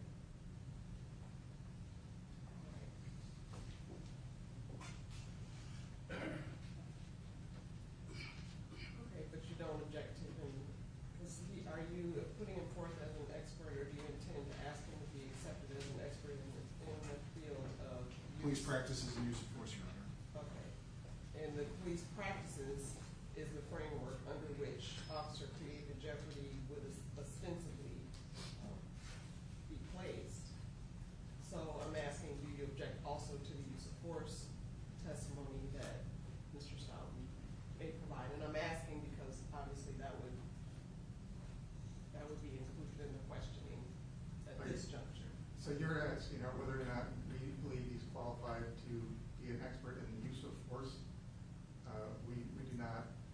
We believe he is qualified given his academic credentials and issues of use of force. We believe he's qualified to act as an expert on principles espoused by the Supreme Court, Randy Connor, and subsequent cases. He's written books about use of force. As far as tactics goes, and what a police officer should do, and training, we do not think he's a Taser expert. We do not think he's a tactical expert. Police practices, what's generally accepted in conforming with Randy Connor. We believe he is knowledgeable enough on that to provide his opinion. We just think his opinion about officer created jeopardy is not relevant. Okay. And so I think we have the kind of the ground rules, so to speak, for this portion of the questioning of Mr. Stoughton. So are you ready to? Continue, Your Honor. And Ms. Blige will be taking the questioning for this portion, Your Honor. So you're going to the people call Professor Seth Stoughton to the stand. Good morning. Morning. And sir, before you take your seat, if you could please raise your right hand, my clerk will swear you in. Do you solemnly swear that the testimony you're about to give in this matter will be the truth, the whole truth, and nothing but the truth, so help you God? I do. Thank you, you may be seated. Thank you. Good morning, Professor Stoughton. Good morning. As you heard the judge's opening, we are here for a bit of a focused inquiry, so this will be a bit different than a general expert voir dire, but we will focus in as necessary. Sure. Are you present in court today to potentially offer testimony as an expert in police use of force tactics? Yes. And did you prepare a CV in anticipation of testifying in this trial? Not specifically for this trial, but yes, I Provided to counsel. keep a CV on hand, yes. Your Honor, just for purposes of expediting today's hearing and jumping over qualifications, his resume updated version has been provided to defense counsel previously. Would you like a copy? We don't need a copy, and we understand we have a copy of it. May I approach the witness? Does this appear to be the most updated version of your CV? Yes, it does. Your Honor, the people would provide the court, just for purposes of this limited evidentiary hearing, with a copy of the expert CV. It's not marked as an exhibit. We don't plan to publish it to the jury Probably do a Roman numeral 1 for it. for the evidentiary hearing. And is there any objection to being admitted for that purpose, as exhibit Roman numeral 1? No objection.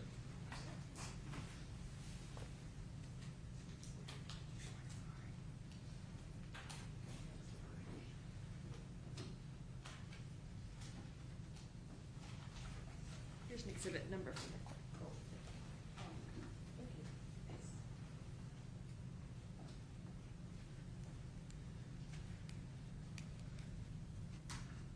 And just briefly, Professor Stoughton, where do you currently work?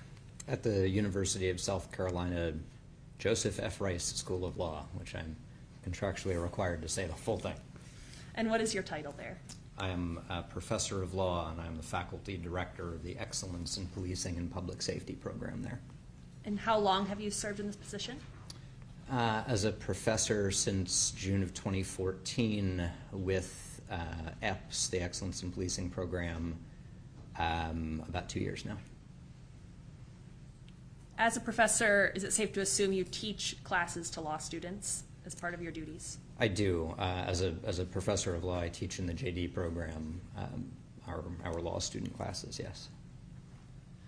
And in general, in your position as a professor, do you do any research? Yes. Do you do any writing for publication? Yes.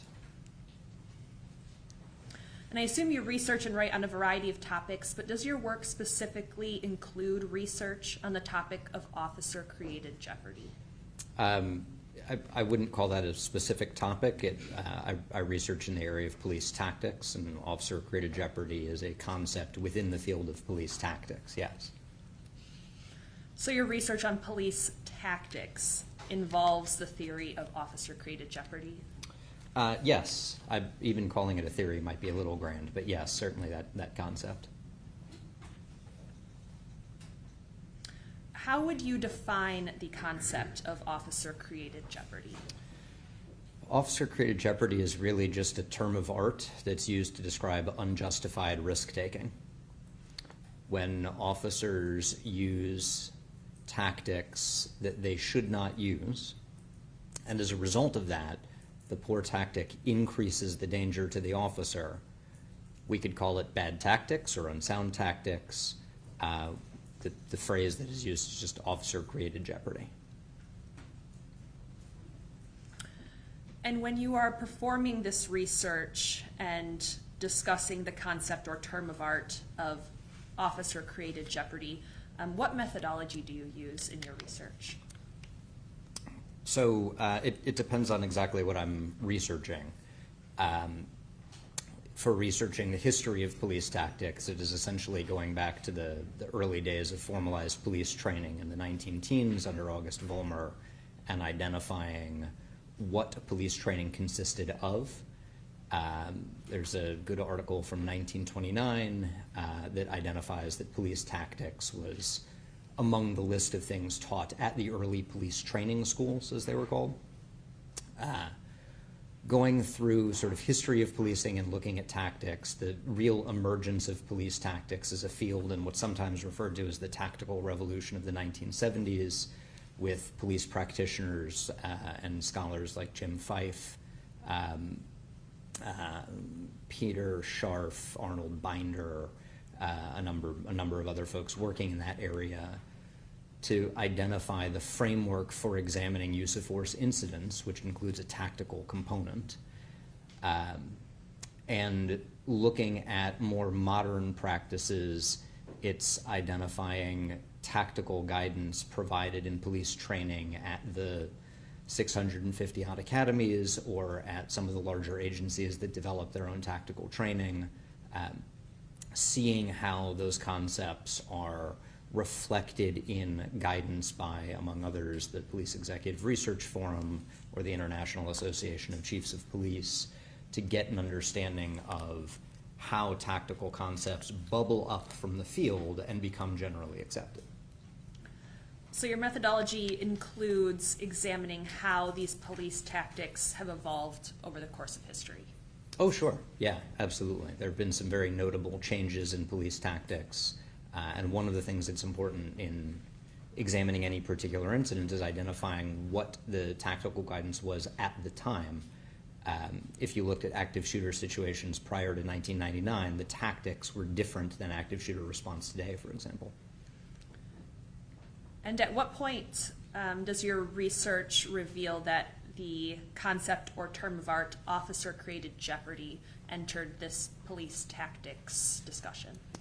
Yeah, again, it's just a term of convenience. It's a term of art. That started in the 1990s, mid-1990s with the Savannah Police Department. They're the ones who first introduced that concept. Or I should specify, termed that concept officer-created jeopardy. There were discussions of the concept well prior to that, but that wasn't the term until the Savannah Police Department introduced it. So the concept has existed historically, but the term originated approximately 30 years ago. Is that what? Yeah, that's about right. And when you're researching in the area of police tactics, what are the sources from which you draw your conclusions? So again, it depends on exactly what I'm researching. For historical practices, it's historical training documentation. I don't really do qualitative work in this area, so I'm not interviewing people about what tactics used to be like 30 years ago. I'm usually looking for tactical training manuals. Most of those resources are not academic in nature. Most of them are practical or practitioner resources. So some of the early publications by Caliber Press, like Street Survival or the like, that sort of channeled popular understandings of tactics in the 70s and 80s. More modern research looking at police agency policies, looking at organizations, again, like the International Association of Chiefs of Police or the National Police Foundation or the Police Executive Research Forum, to see how they are writing and describing practices that have bubbled up from the field. Along with looking at training documentation, agency policies, there's some use of, say, popular police media. So tactical articles on websites like Police Magazine or the like, not to identify any of them as a definitive source. They are not, no one article is a definitive source, but when you see the same sort of baseline message of this is the scope of professional practices at this point in time, that's how you identify a generally accepted practice. So do you survey all of these different publications to source your eventual research conclusions and opinions? Yes, both the academic literature, the professional organization literature, and the practitioner literature, yes. Are these sources nationally recognized among the expert community? Yes, yeah. I mean, the International Association of Chiefs of Police, for example, which publishes a lot of model policies and discussion papers, as well as a national consensus policy and discussion paper on the use of force. They are the largest and oldest police organization in the world. Police Executive Research Forum and National Police Foundation are both extremely well known in the police practitioner as well as the research community. When you talk about individual articles, academic articles, they may not have the same degree of penetration into police practice. There can be a pretty hard line between where police agencies get guidance and what academics are working on. But within the academic communities that look at this, yeah, I'm looking at well-published articles by well-known scholars. And as we've covered, you're a professor, correct? Yes. Are you also an attorney? I am. I'm a non-practicing attorney in the Virginia bar. And does your experience also include experience as a law enforcement officer? Yes, it does. And with your educational and professional background, does that give you a unique perspective, as you've said, on all of these resources, be it academic, legal, law enforcement based? I wouldn't want to say it's a unique perspective. It's not particularly typical. There are a number of law professors who focus on policing. I'm hosting a conference for them in June, as a matter of fact. There are a number of criminologists who focus on policing. Some number of them are former officers. Relatively few are former officers turned law professors who focus on policing, but there might be a couple others. So you've mentioned how you collect your research and your methodology. Beyond researching, do you write and publish yourself? I do, yes. Does this writing and publication include discussion of this concept, officer-created jeopardy? Yes, it does. Have you published books that cover this topic? The book, very creatively titled Evaluating Police Use of Force, talks about it in Chapter 5, the Tactical Considerations chapter, yes. I've also written book chapters in other books, consolidated books that have talked about it. How about any law review articles? Yes. Any other articles or publications that come to mind where you've discussed officer-created jeopardy? Those are the main categories. Amicus briefs, perhaps? Amicus briefs, yes. I've done amicus briefs that have talked about officer-created jeopardy, not from the perspective of an expert applying tactics in a case, obviously, but in the context of an amicus. I'm trying to remember if I write in both law and criminology, and I don't remember offhand if any of my criminology articles get into officer-created jeopardy. Do you recall in what courts you have filed amicus briefs on this topic? The United States Supreme Court, I think the Fifth Circuit Court of Appeals. I think those are the only courts I've done amicus briefs in on this issue. And those are both federal courts? Yes. Yes. When you publish these articles and books, have you ever seen them cited by courts or other experts in your field? Yes. Do you recall any specific citations? Kind of breaking it up broadly, there are a number of academic citations, that is citations to my work by other academics in an academic context. That's true most obviously in law and criminology, but also in some other disciplines, psychology and geography and a couple of others that I don't entirely understand why they're citing me, but they do. Outside of academics, in police practices, my work is cited or used fairly heavily in training on reviewing police uses of force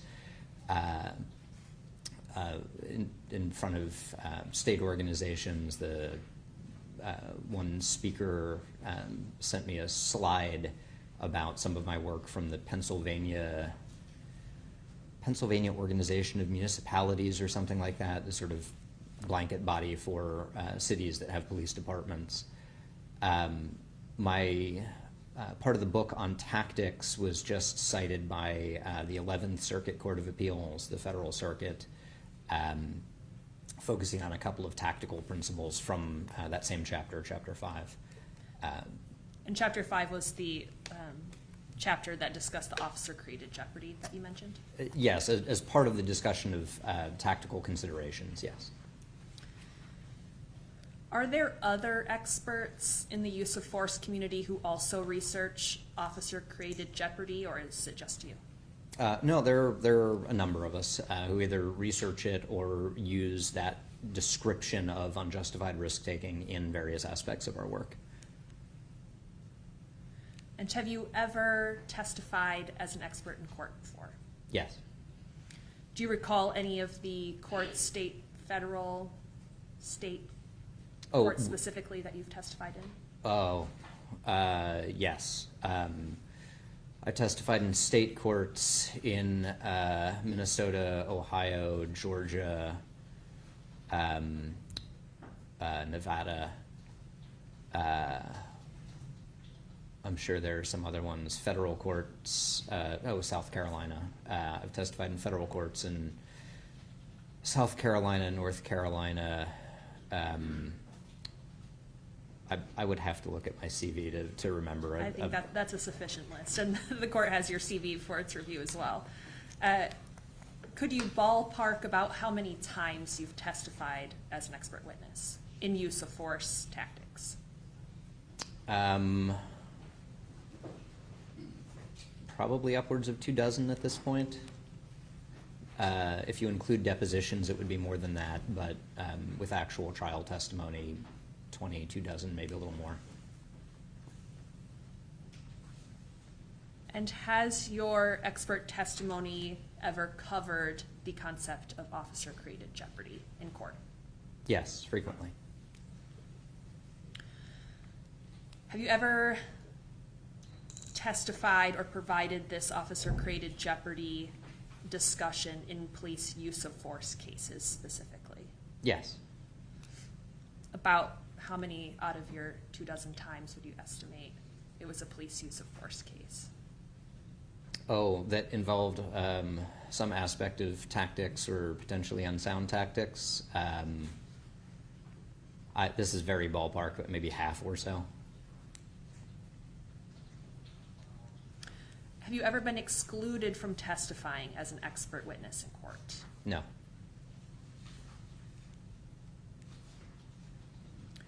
Do you ever teach or train others regarding this concept of officer-created jeopardy? Yes. And in what context is that? So I teach use of force review and evaluation in the program that I run at the law school. We have a week-long course on critical incident and sentinel event review that covers aspects of reviewing use of force. So we talk about the role of tactics in use of force. I think we mention by name officer-created jeopardy, but only relatively briefly. Again, that's just a term of convenience more than it is an actual self-defining separate thing. I have twice taught at the Washington, D.C. Metropolitan Police Department's Police Leadership Academy on reviewing use of force. They have between 70 and 80 officers from all over the country, and actually all over the world. They have 6 or 8 officers in every cohort from other countries. And in that discussion, similarly, I talk about considerations in use of force review. That includes tactics, including this concept of officer-created jeopardy. I've done, I don't know how many speaking presentations to shorter audiences instead of a full-blown course or something like that for judicial audiences, legal audiences, police, executive, or officer audiences. A lot, many of which touch on this concept of tactics as it relates to use of force. Does that dovetail at all with your experience providing subject matter expertise or consulting services? In some sense, yes. They cover some of the same topics. There is a distinction, there is a difference when I'm teaching a course, especially one of the courses for police executives. The focus is not on identifying generally accepted practices, the focus is on sort of building up best practices, and there's a noticeable difference between best practices and what is generally accepted. My role as an expert is not to identify what the best practices are and hold officers or agencies to that standard. My role as an expert is to identify what's generally accepted and at the time of the incident or decision, same topic, different standard, different role, if that makes sense. So you mentioned generally accepted police practices. Could you provide a bit more of a definition of what that means? Not best practices, as you said. Sure, yeah. So generally accepted practices is really the sort of common elements of professionalism. It's the standard of care in policing. We just happen to not use that particular phrase. It's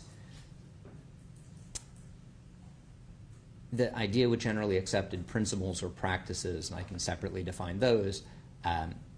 These are concepts or protocols that have, again, typically bubbled up from the practice of policing and become so commonly accepted that more or less, to put it very colloquially, if you went to any reasonably trained officer anywhere in the country and said, if is this more or less the way you do things, they would say, yeah, that's more or less the way we do things.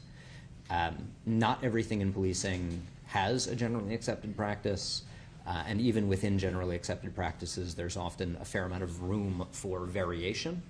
But there are still both sort of floor and ceiling, or maybe a better way to put that is there is a minimum level of professional expectation. To meet the expectations of the professional community in policing, an agency or officer should be doing this thing or not doing that thing.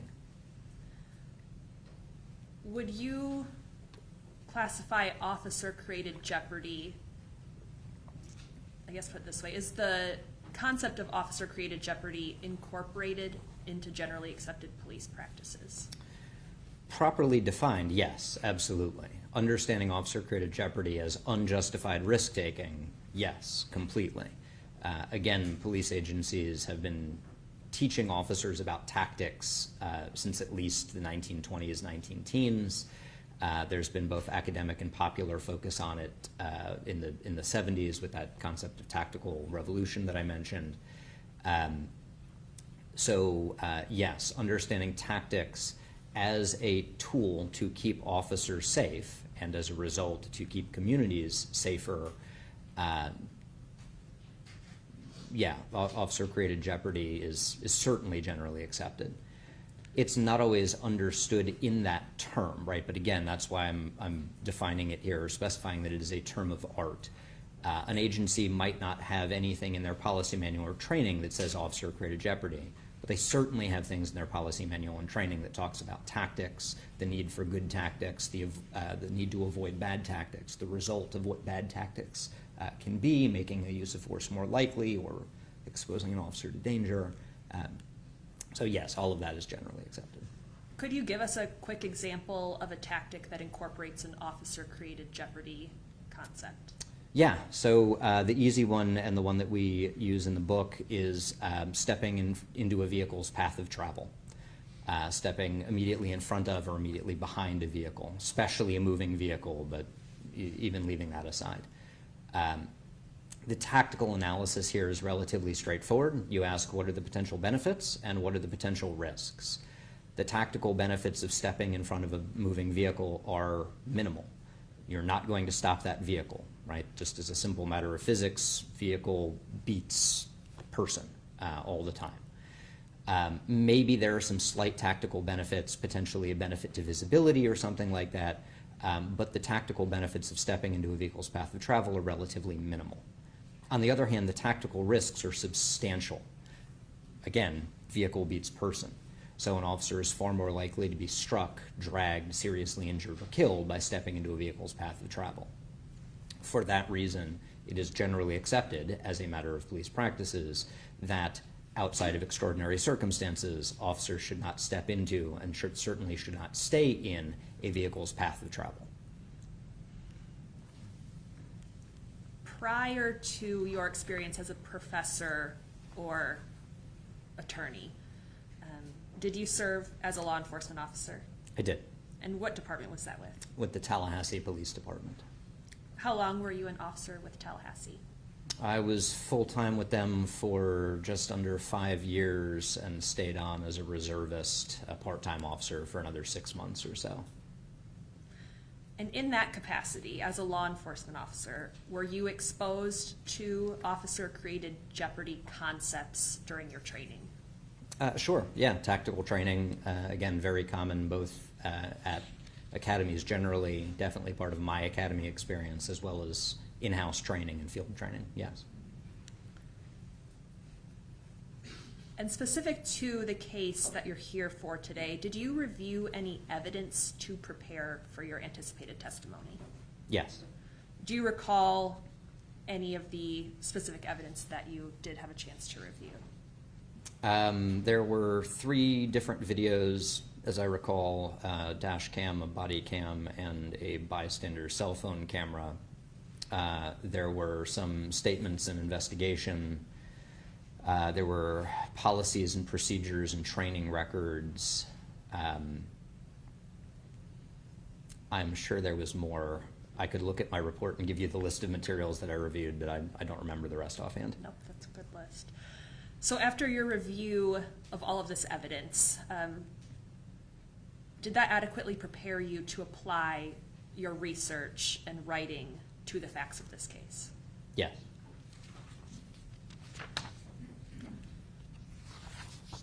One minute, Your Honor. No further questions at this time.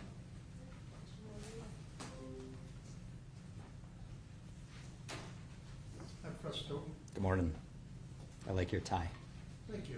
I like yours. Thank you. So, I want to get something very important out first. Is it Stoughton or Staunton? Because I think I've screwed that up several times. I've always pronounced it Stoughton, Stoughton, but I'll well. take anything at this point. I'm either Borgula or Borgula, and I answer to both. Because I think when my grandparents came over here, it was changed completely anyway. All right, so I feel your pain there. I want to talk about officer-created jeopardy. Sure. And I'm going to start because I want to get a definition that you state in your report as specific to this case. Sure. Is that fair?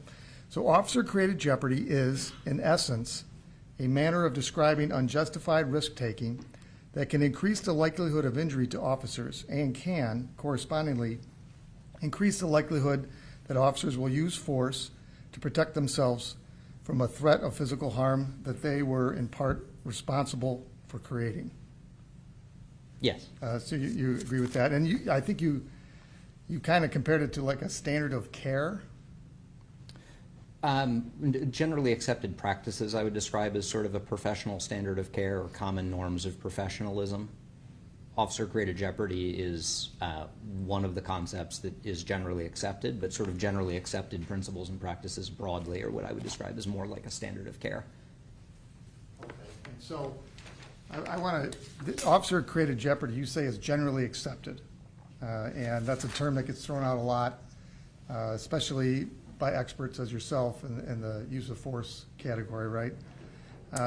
Yeah, either the term or the concept underlying it, yes. And it's kind of the lens through which you're going to view whether or not an officer acted reasonably or unreasonably. Is that fair?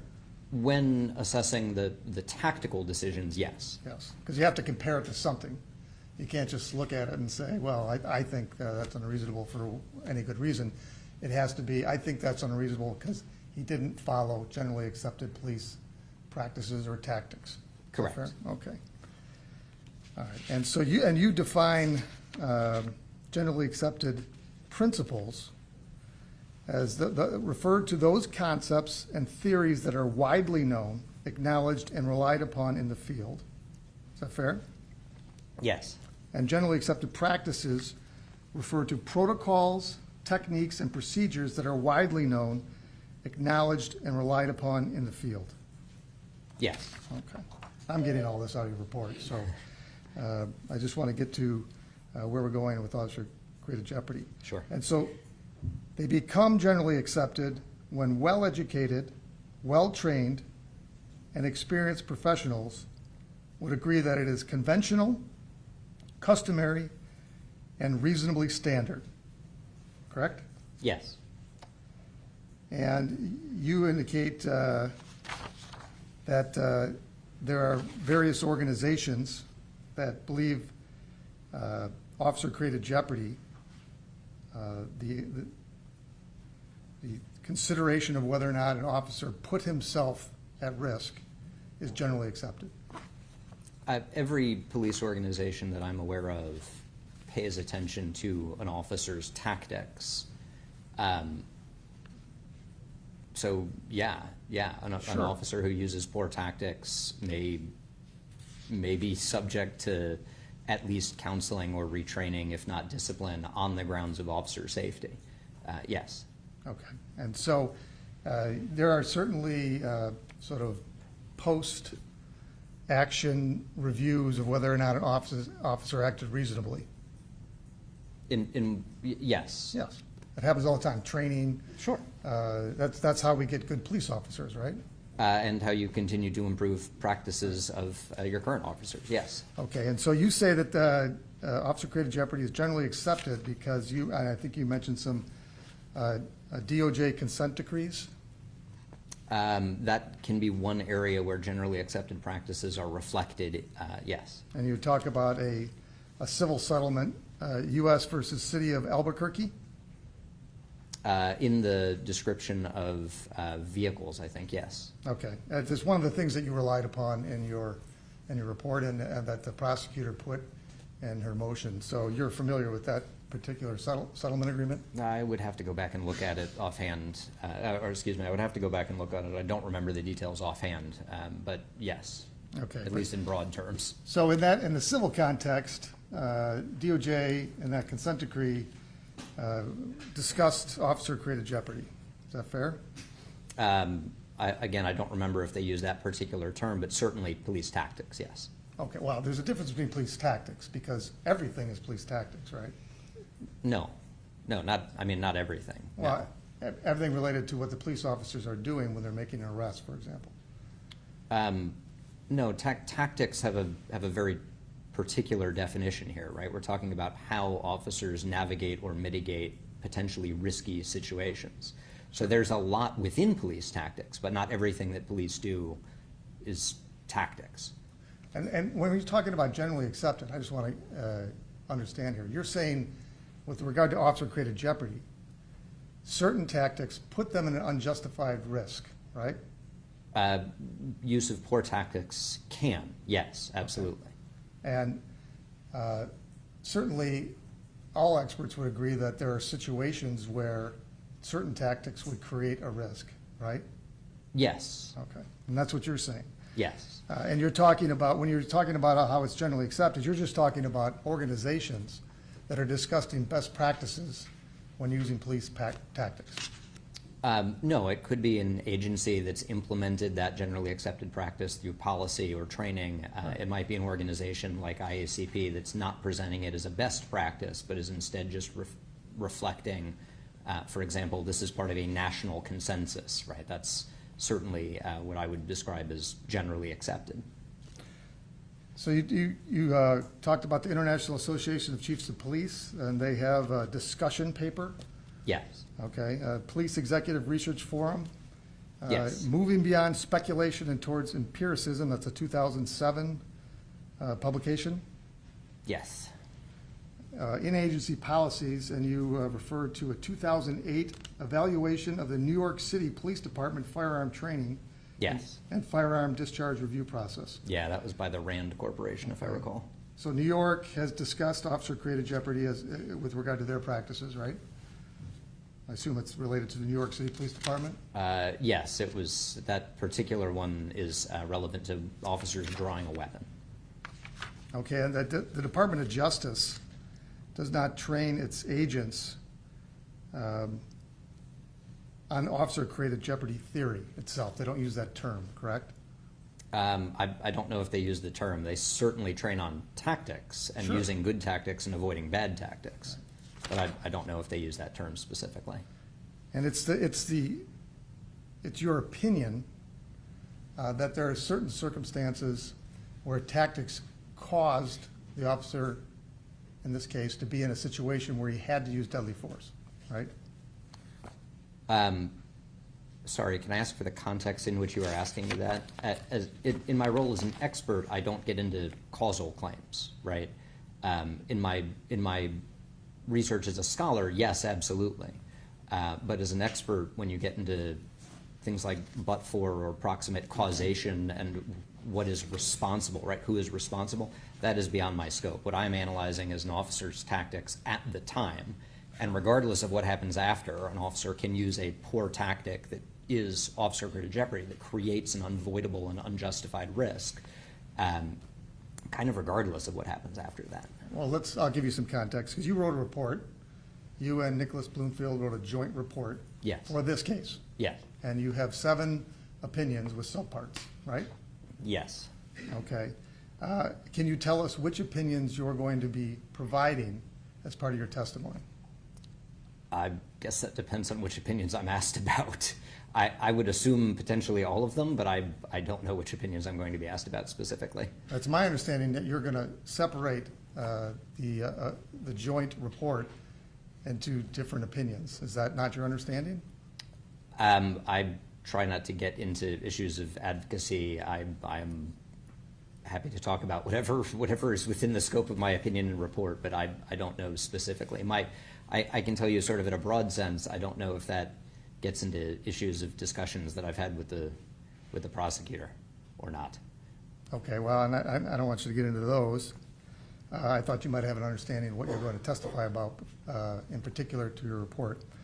Can you tell us how officer-created jeopardy influenced your opinions or became the opinion in your report? Which opinions are related to officer-created jeopardy? Sure. There's the opinion about the brief foot pursuit after the initial sort of hands-on and pulling away, where officer-created jeopardy is a component of that opinion.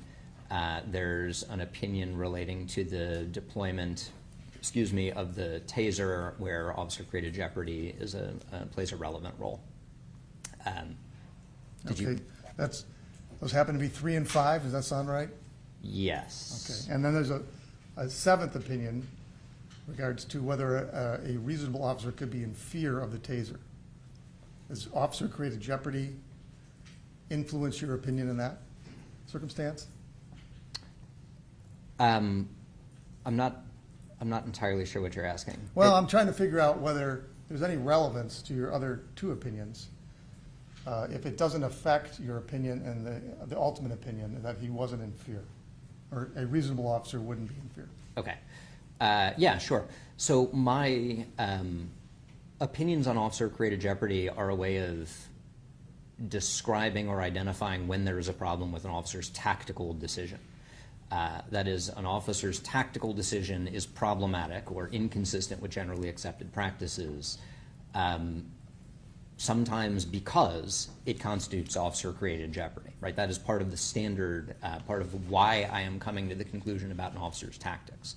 When it comes to an officer's use of force, I will often note, as I believe I did in this case, this use of force came after some tactical decision that an officer made.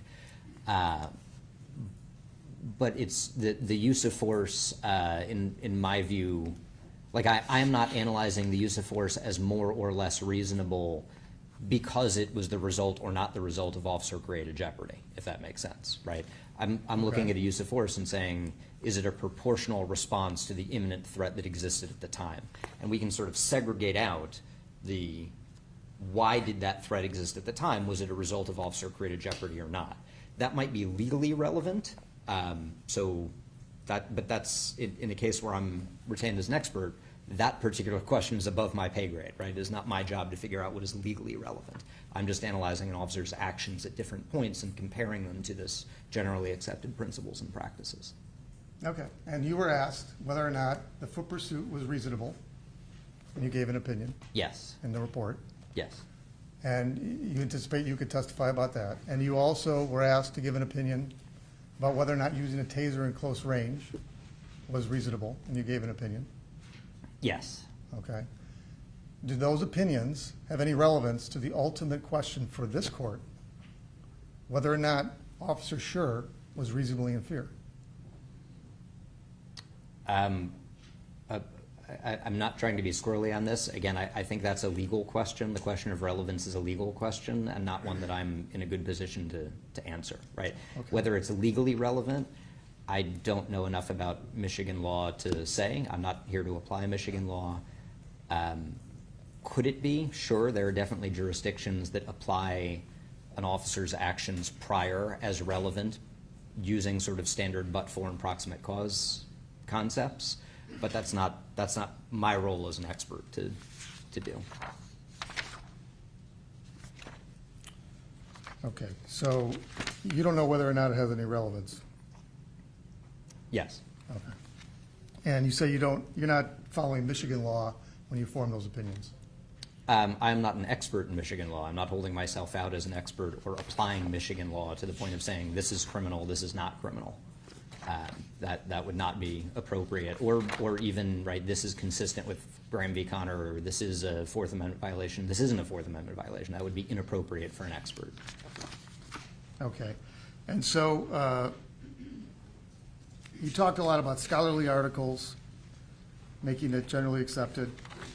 You talked about two amici briefs. I never know, is it amicus plural, or is it amici plural? I think amici is the plural.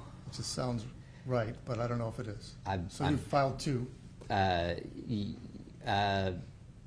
Two of them just in the Supreme Court that touch on issues of tactics. One of them in the Fifth Circuit that touched on tactics to some extent, yes. The Fifth Circuit case was Barnes v. Felix? The Fifth Circuit case, but I filed that, so that's a Supreme Court case. The amicus was in the Supreme Court case. Did you file an amicus in the Court of Appeals as well? No, the Fifth Circuit case there I think was TIMPA, T-I-M-P-A. Okay, and that was a civil case, Barnes v. Felix? Yes.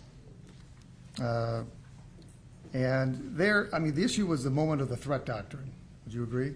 Yes. Okay, and what you're looking at as to whether or not the totality of circumstances includes, in this case, the officer jumped in front of a car. Yeah, That- jumped onto a car, yes. Jumped onto a car.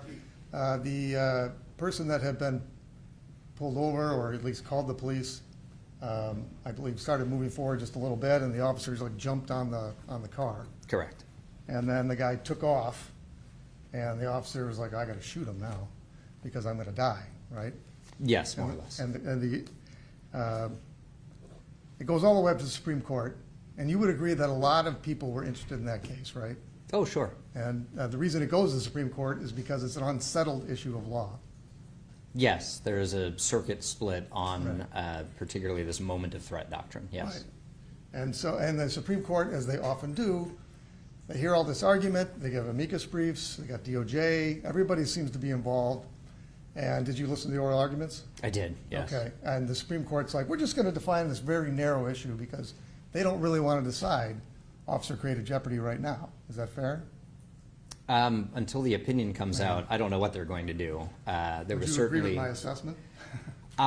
So Justice Kavanaugh seemed to be looking pretty broadly and wanted to talk about whether the officer's actions were reasonable. There were other justices who just wanted to, or at least were asking questions that I would take indicate they are more interested in, could we just say moment of threat doctrine is not a thing without getting into any broader questions? As always, the court is not an it, it's a they, so different perspectives, and I have no idea where that case is going to go. Neither do I. I can't predict the Supreme Court. I just listened to Yeah. the oral argument as well. And, you know, to the extent officer-created jeopardy came up, you had both sides saying, well, this isn't about officer-created jeopardy, at least because they wanted the case to go forward if you're the plaintiff, and it's a civil case. Yes. And the defense, they were like, we don't want this to become the standard justices because that is not where we think the law is. And so Both sides are arguing that. So would you agree with me that at least the Supreme Court has not decided whether officer-created jeopardy is settled law? As a matter of Fourth Amendment law, the Supreme Court has not clarified whether, for purposes of establishing the reasonableness of an officer's use of force under the Fourth Amendment, whether you include an officer's pre-seizure actions, that is, actions before the use of force, or not. Okay. Yes, I think that's fair. There's a roughly 8-4 split on that. This Barnes v. Felix may give us an answer. We'll find out. I don't think so, but we'll see, right? So, and I did read your brief. There's a lot in there about officer-created jeopardy and, considering the actions of the officer in a Fourth Amendment context. All right, but we don't know whether or not how that's going to come out just yet. Now, you've mentioned some scholarly articles. I noted one by Professor Cynthia Lee. She wrote an article just 2 years ago or so on the issue. Yes. That was the most recent one. I think it was 2021. Time flies. Yes. Yeah. So, but in there, she's asking for courts and to be generally accepted this reform effort, as she put it, because it was not an articulation of the current constitutional or law enforcement standards. She's urging the U.S. Supreme Court to, quote, go above the constitutional floor and consider the officer's pre-seizure conduct to assess the reasonableness of deadly force. Yeah, I read her article to be arguing, particularly in cases of criminal liability, but liability more broadly, that applying these concepts of but-for and proximate causation, an officer's culpable conduct prior to use of force should be part of the evaluation for use of force. Okay. Yes, that's what I read her argument to be. And you brought up criminal cases. There has been applications in other contexts where you sort of balance the negligence or recklessness of the officer versus what the suspect was doing to sort of determine whether or not, in the totality of circumstances, the officer's actions were reasonable, right? Like qualified immunity cases. With Fourth Amendment qualified immunity, we're looking at an officer's actions as objective reasonableness, so we don't actually look at individual culpability in the sense of like mens rea, right, with specific mindset. We're just looking to determine whether their actions are objectively reasonable. In some states, under their civil or criminal standard, they might apply that particularly with reckless behavior that results in a homicide or use of force or something like that. Sure. And then, so an officer's reckless behavior could be considered in 1983 actions. That's another context. So that it maybe it can be, at least sometimes. It depends on whether let's say that there isn't a use of force and we just have reckless behavior. It depends on whether that reckless behavior is an independent Fourth Amendment violation or a violation of the ADA or something like that the 1983 provides a cause of action to. It may not, right? It may not establish an officer's reckless behavior without, say, harm to a civil plaintiff might not amount to a Fourth Amendment violation where there's a plausible 1983 claim. Okay. And even in those contexts, there's a lot of learned discussion about whether or not that should actually apply in civil context. Is that fair? Whether you should consider the unjustified risk of the officer. Sure. Exactly how that fits in or should fit into the legal framework is something that scholars and policymakers discuss. Have you seen it in criminal cases where you're testifying about something that preceded the moment of the threat that doesn't seem to have any direct bearing on it? But we're asking the jury to consider the negligence or recklessness of the officer and deciding whether or not he was honestly and reasonably in fear of great bodily harm. Sure. So not I like take cases that I've had some role in away for a second, like California's standard, for example, for recklessness or negligence includes not just the moment at which force is used, but the actions by whomever, including an officer, right, that foreseeably create those conditions. And if someone's actions, I forget what case that is in California, but if someone's actions foreseeably create the conditions in which they shoot someone, right, then we say, okay, well, were those actions reasonable? Because if someone acted recklessly at point A and that led directly to them taking a life at point B, then again, this is just a fairly straightforward application of but-for and proximate causation. Right, and they're in a California case, I don't know the name of it, what you're talking about either, but you're talking about whether the actions at the time deadly force was used were negligent, because it could be negligent homicide or something like that, right? Sure, yeah. Okay. How many cases, any cases in Michigan that you're aware of? No. All right. None. I'm neither aware nor not aware of any. Again, I did not research Michigan case law for this at all. Any second-degree murder cases of which you're aware? In Michigan? Anywhere in the world? Yeah, Colorado just convicted an officer on would be the idea was tactical errors early in the. This is the conviction of Buen, B-U-E-N. That is a case that I worked on, and the verdict certainly suggested that the theory was tactical errors that led to the use of force created that and were culpable. So they had a verdict form that said that? No, it's the I forget what it's called in Colorado law, but it was it was not like the intentional. It wasn't the murder statute or the voluntary manslaughter statute. It was whatever Colorado has as their other version of that. Negligent homicide?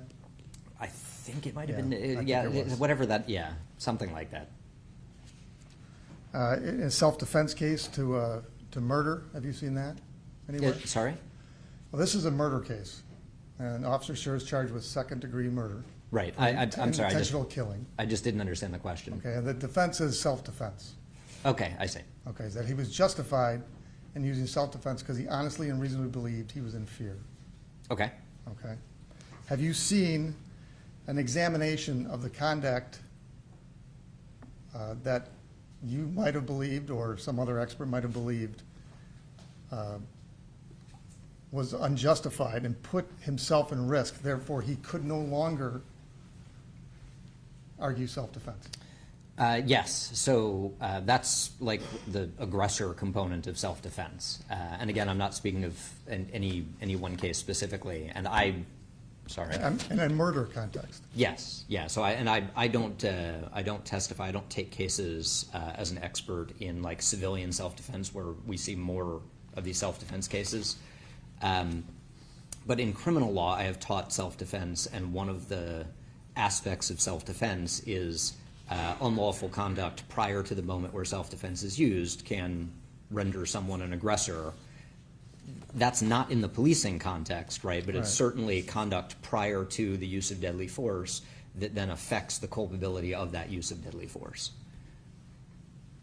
Well, and not if you're not in the policing context, we don't have private citizens effectuating an arrest, for example, right? You can't pull someone over if you're a private citizen. I certainly hope that's the case. Well, they do sometimes, but yeah, it's not great. And you're not familiar with Michigan law. No. Okay. Are you aware whether or not there's even a statute about when a police officer can use deadly force in the state of Michigan? I'd have to go back to the appendix of my book because we pulled all of the state statutes and cases. I think there's a statute, but I have no idea what it is offhand. Okay. All right, so I want to talk about sort of the consequences of and relevance of these opinions that an officer might have been put himself taken unjustified risks to put himself in a situation. So let's say in this case you have an opinion that Officer Schurr should not engage in a foot pursuit. Okay. Okay. And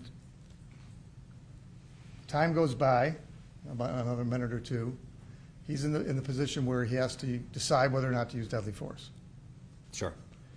If it's your opinion that he was unjustified in doing the foot pursuit, does that foreclose him from maintaining the defense of justification? Are you asking how my opinions as an expert would relate those two, or are you asking like as a legal matter? Because the answer to the latter is I You don't know. I don't know. That depends on whatever the law of the jurisdiction happens to be. I'm no idea. Okay. And I think you said before, well, we could talk about causation because I promised you we'd bring it up, but I mean, courts have generally considered whether the officer's actions leading up to the use of force were reckless and whether those actions were immediately connected to the need to use deadly force. That's something that you said. Yes. Okay. So they considered whether there's basically proximate cause, right? Yes. Okay. So if you're finding that he shouldn't have engaged in a foot pursuit has no proximate cause, is there a cause between the foot pursuit and the fact that he had to use deadly force later on? Again, sorry, can I clarify? If you're asking about sort of the scope of my opinions, I don't get into proximate cause at all, right? I'm just analyzing separate points, separate Okay. decisions, separate actions separately. If you're asking legally, again, with the giant caveat that I am not an expert in Michigan law and would not want to testify about law, even when I did know what the law is, I think you're applying sort of normal principles of superseding intervening cause there. That is, you have an event that is culpable in some way that is a but-for cause of the ultimate result. Is it the proximate cause? I don't think there's anything sort of special about applying superseding intervening causes. Okay, so That's that's like academic law professor answer. I apologize, but in terms of as an expert, I'm analyzing what happened, what the officer did at point A, what the officer did at point B, and I'm not saying anything about point B. Sorry, let me rephrase that. I'm not saying anything about point A when I'm talking about point B. Okay, so you're segregating these opinions. I am. You're looking at kind of like sort of with blinders on, okay, I'm going to look at the foot pursuit. Was that done properly? Yes. All right, and you actually broke it down into 7 opinions, 4 of which, or 3 of which, you thought the officer did act reasonably. Yes. The stop, Yes. the initial grabbing and pulling to arrest. Yes. Right? And then things went south, in your opinion, when he chased him. Yes. Right. And I'm summarizing here. Yes. Because we're not going to get into the opinions now. Okay. The question is, for the court, and what the court's trying to decide is whether or not your opinions matter to the jury. Sure. Okay. But you're segregating these particular findings of unreasonable behavior. Yes. So I mentioned in, sorry, I forget which opinion number it is. I think it's 4 offhand, about the sort of use of the empty hand strikes and knees, right? I mentioned that opinion. That occurred because of the foot pursuit, but that's not what my opinion rests on, right? Like you could take the foot pursuit out of the picture entirely and still have that opinion. The ultimate opinion. Onto those use of force, yes. Okay. And the ultimate opinion, or the final opinion, is that no objectively reasonable officer, presuming they knew that the second cartridge of the taser had been discharged, would have been in fear of incapacitation and therefore could not been in fear of losing their weapon and therefore could not be in fear of great bodily harm or death. I might say it a little bit differently, but yes. Probably better than I just said. Right? I don't know about that, but yes. Okay. And you view those separately in and of themselves. Okay, so I want to talk about the standard or the burden for officer created jeopardy, because it seems to me that the opinions, opinion 3, opinion 5, suggest a negligence standard. He should have known not to chase. He should have known not to use the taser at close range. Therefore, his actions were unreasonable. Is that fair? No, I am not imbuing any mens rea at all. I'm just looking at what he did and comparing that to generally accepted police practices, and it was either consistent or inconsistent. The degree of culpability for that is not something, like, culpability is ultimately a legal determination, not I think an expert determination. So I can say this did not match, or this did match generally accepted principles. This was or was not in alignment with generally accepted principles. This is or is not what a reasonable officer applying generally accepted principles or practices would do. But I'm not saying therefore there was negligence, recklessness, knowledge, intention. Now, you're saying unreasonable. Maybe, I'm not a civil practitioner. I used to be many years ago. But that has to be a sort of standard of care that he violated. A reasonable officer wouldn't have pursued him.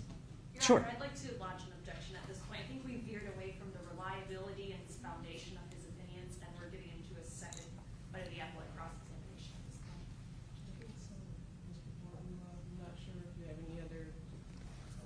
The officer created jeopardy theory is based on a standard.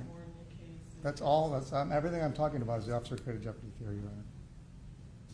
Okay, I think some of that stuff kind of exceeded the scope of that, like asking him further along. But if you can, I don't know how many more questions you have with respect to the officer created jeopardy issue.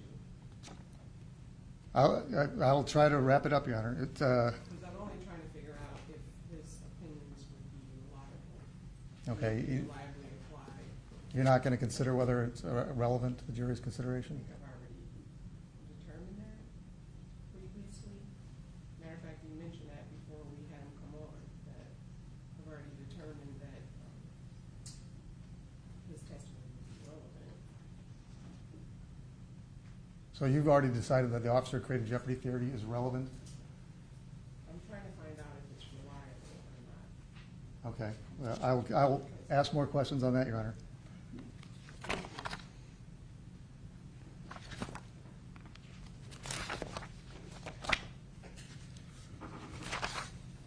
All right. Well, and to go back to whether or not it's generally accepted, you've heard of Force Science, the agency? Yes. Okay, and you're aware that, you know Von Klein, have you heard that name before? Yes. Okay, and you're aware that he does not believe that the officer created jeopardy theory should be something to consider in the, when considering out whether the use of deadly force was reasonable? So whether officer created jeopardy is legally relevant to the determination of whether a use of force is reasonable, yes, I understand he has an opinion about that. He's also talked about, including on podcasts, the importance of police tactics and how they can affect ultimate outcomes. I think he and I agree on that point. All right. You would agree with me that there are people that disagree with your opinion that officer created jeopardy is not reliable, or is reliable? I'm not sure I understand. Well, you turned to a lot of scholarly articles. Can you, and obviously Mr. Bloomfield probably agrees with the theory. I don't even know. I would hope, I can't speak for him, but I would hope he agrees with what's in the report. Well, right? You guys wrote it together? Yes. Okay.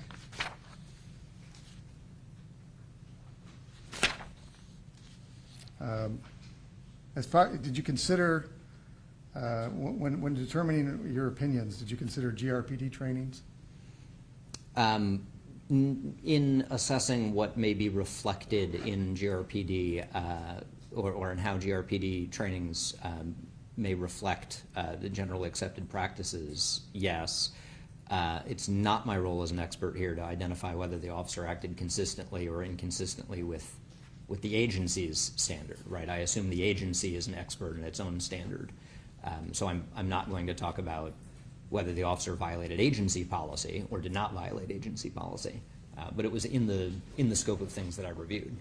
Right. You're just deciding whether or not, in your universe of generally accepted police practices, whether or not his actions were unreasonable in specific contexts.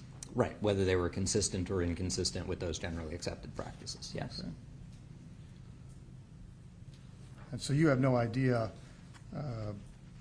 whether or not Officer Schurr is aware of any of these officer-created jeopardy or any of these other generally accepted police practices that you are going to talk about today? No, I can't talk about his knowledge or lack of knowledge about any of them. Okay.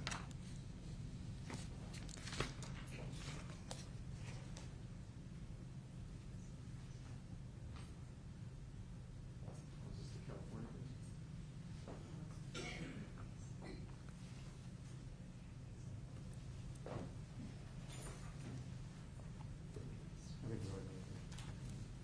Thank you, Your Honor. Ms. Blockett, any other questions?